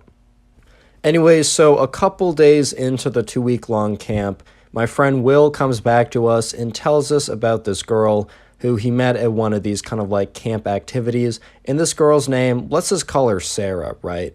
So, Will basically was like, he was at one of these activities, and we weren't there because during the day, they kind of choose what you do half the time, like for the activities. Some activities you just kind of can go to with your friends, but a lot of these activities, right, you kind of have to go to with like, you're assigned them, and it's kind of whoever you meet, which is good because if you don't really have like a group of friends there, it's always an opportunity to meet people, so it makes a lot of sense, right? But anyways, while he was there was this new girl there, her name was Sarah, and he was like, yo, I really like this girl. So obviously we were super supportive, and we're like, okay, man, you're totally going to get Sarah. Don't even think about it. Like, we got you. Like, we'll come up with something. Like, we got your back on this. And it was kind of fun, man. Like, it's always fun when you're like, especially like back when you're a little kid, your friend had a crush on someone. You're like, ooh, right. And then you're like, okay, let's come up with a plan, guys. And then you make it all serious for no reason. We're like, okay, time for a top secret meeting, right? So we all got into like, we had to like check the room, we had to go in there, we got like a whiteboard, we're like, all right, what's the plan? Basically, we sat down and we decided that the best course of action would be that Will would go and talk to her the next day, because there were kind of like free period like times. There's like lunch, and then there was kind of like a recess type thing where basically you could go hang out with whoever, right? And so even if he didn't get her in another one of these activities, because that was kind of like randomly selected and we didn't want to play the odds game, especially since we had such limited time at this point, and we just didn't have enough time to like really like, we couldn't bet on that, basically. We wanted him to go up and talk to her one more time, and then after that, basically admit how he feels and ask if she wants to do something after camp, because this camp was kind of held locally. It wasn't an overnight camp, it wasn't a sleepaway camp, and basically at the end of the day, like, you went home, so maybe they could go see a movie or something. But basically, we wanted him to talk to her one more time, and then kind of, pull the trigger and see what we can do, right? So the next day, Will eventually gets the courage to talk to her, and it's recess period, so we don't all go up to talk to her with him, but we're like far enough away that we're obviously like, well, we didn't think was obvious. In retrospect, we were kind of looking, laughing, and maybe we were pointing, so maybe it was a little obvious, right? But but at the time, we thought we were far enough away that like she wouldn't notice that we were watching, and we were basically looking at what was happening, and from our perspective, it looked like it was going really well because Will was talking to her and she didn't like, I don't know, run away. I guess the fact that she responded was like a win enough for us, which I don't know what that says, but that definitely hey, she responded to him. That was good enough for us. We were like, okay, he's got this in the bag. So the next day rolls around and we're like, okay, bro, okay, Will, it's finally the day. All you got to do is ask her out on a date to the movies. Like, how could it go wrong? You guys spoke once. That has to be good enough. Of course, 5th grade logic, but whatever, man. It was what it was. So anyways, right, so we're outside at recess, and we don't want to, like, crowd him. So we do the same thing. We stand away far enough that, like, we can kind of see what's going on, but we can't actually hear what's going on. And we see Will go up to her. We see him get, her attention. We see him say something. And then we see Sarah's face, and it looks kind of amused. And I was like, okay, amused is better than angry or crying, but amused isn't exactly what we're looking for here, you know what I mean? So Will looks a little defeated, and we're like, okay, this can't be good. So he comes back, and basically we're like, okay, dude, what happened? And he just looks at us all defeated like, I don't really want to talk about it. So you already knew, like, right away that it wasn't going to be good. So basically, we didn't ask Will about it for a second, but by the end of the day, before we left, he was like, guys, okay, let's talk about what happened. I think you guys at least deserve to know. Just TLDR didn't go well, so just be heads up for that. So we're like, oh man, we're sorry about that. But then he told us the details, bro. Goes on to explain that Sarah said, no, I will not go on a date with you. I don't want to go on a date with someone who's a gamer like you. You're known as one of the Minecraft kids, and I would never be caught going out with someone who is one of the Minecraft kids, so no.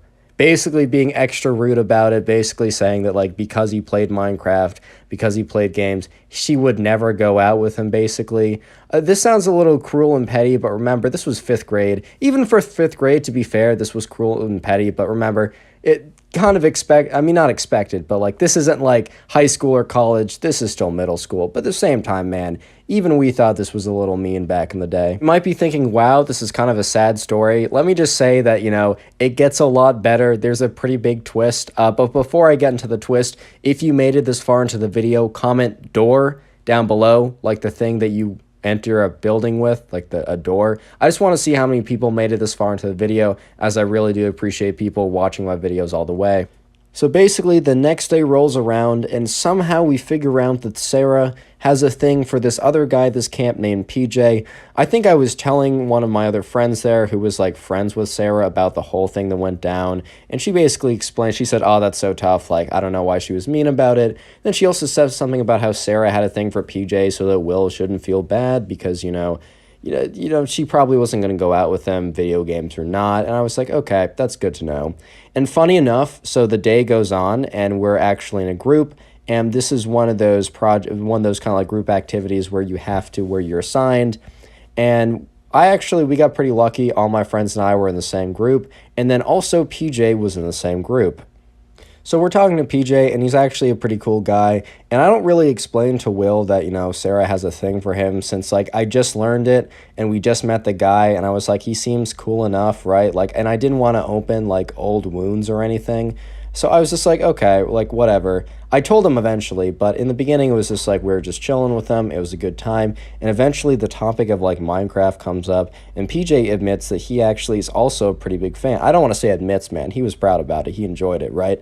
The only person who really seemed it to be, like, something you'd want to admit would be Sarah, bro. She's the only person who really thought it as something as, like, shameful or something. I don't even know. But anyways, PJ admits that, you know, he also plays Minecraft. So, you know, we talk about that, and we actually kind of bond over that, man. I'm going to be honest. Like, the thing is, like, he actually kind of joined our group afterwards. This was about a week in, so we didn't have a ton of time with him, but it was still kind of nice, right? So the next couple of days, you know, okay, so we had a weekend break, and we talked to him a little bit over that, and then when we came back the next week, we hung out the first couple of days together, and the next week, he was kind of like now part of our group or whatever, because we all kind of enjoyed Minecraft, right? And just so you know, over the weekend, I did tell Will, I'm like, hey, by the way, I found out that Sarah, you know, also likes this PJ guy, so just be aware. I hope it doesn't matter. And he said, yeah, no, it really doesn't matter at all. He was kind of over the whole Sarah thing anyways. I mean, we were just at camp. We were in 5th grade. Minecraft was obviously much more important to us at the time. So we're all sitting at lunch one day, and I see Sarah walking up to the table that we're sitting with, and it's me, my friends, Will is there, and PJ, who is now one of our buddies too. He's also sitting at the lunch table, and he was kind of facing behind her, so he didn't really see her coming, and I was just thinking to myself, okay, man, this is going to be interesting. What's about to go down? So Sarah came up to PJ, and, you know, apparently they've been talking a little bit throughout the last week or so. PJ wasn't aware of the whole Will thing, which we just didn't think was necessary. Like, at this point, he was over it. We were over it. It would have just made drama. But Sarah had been talking to PJ for a little bit, and then Sarah, while just kind of standing there after a little bit of small talk, was like, while Will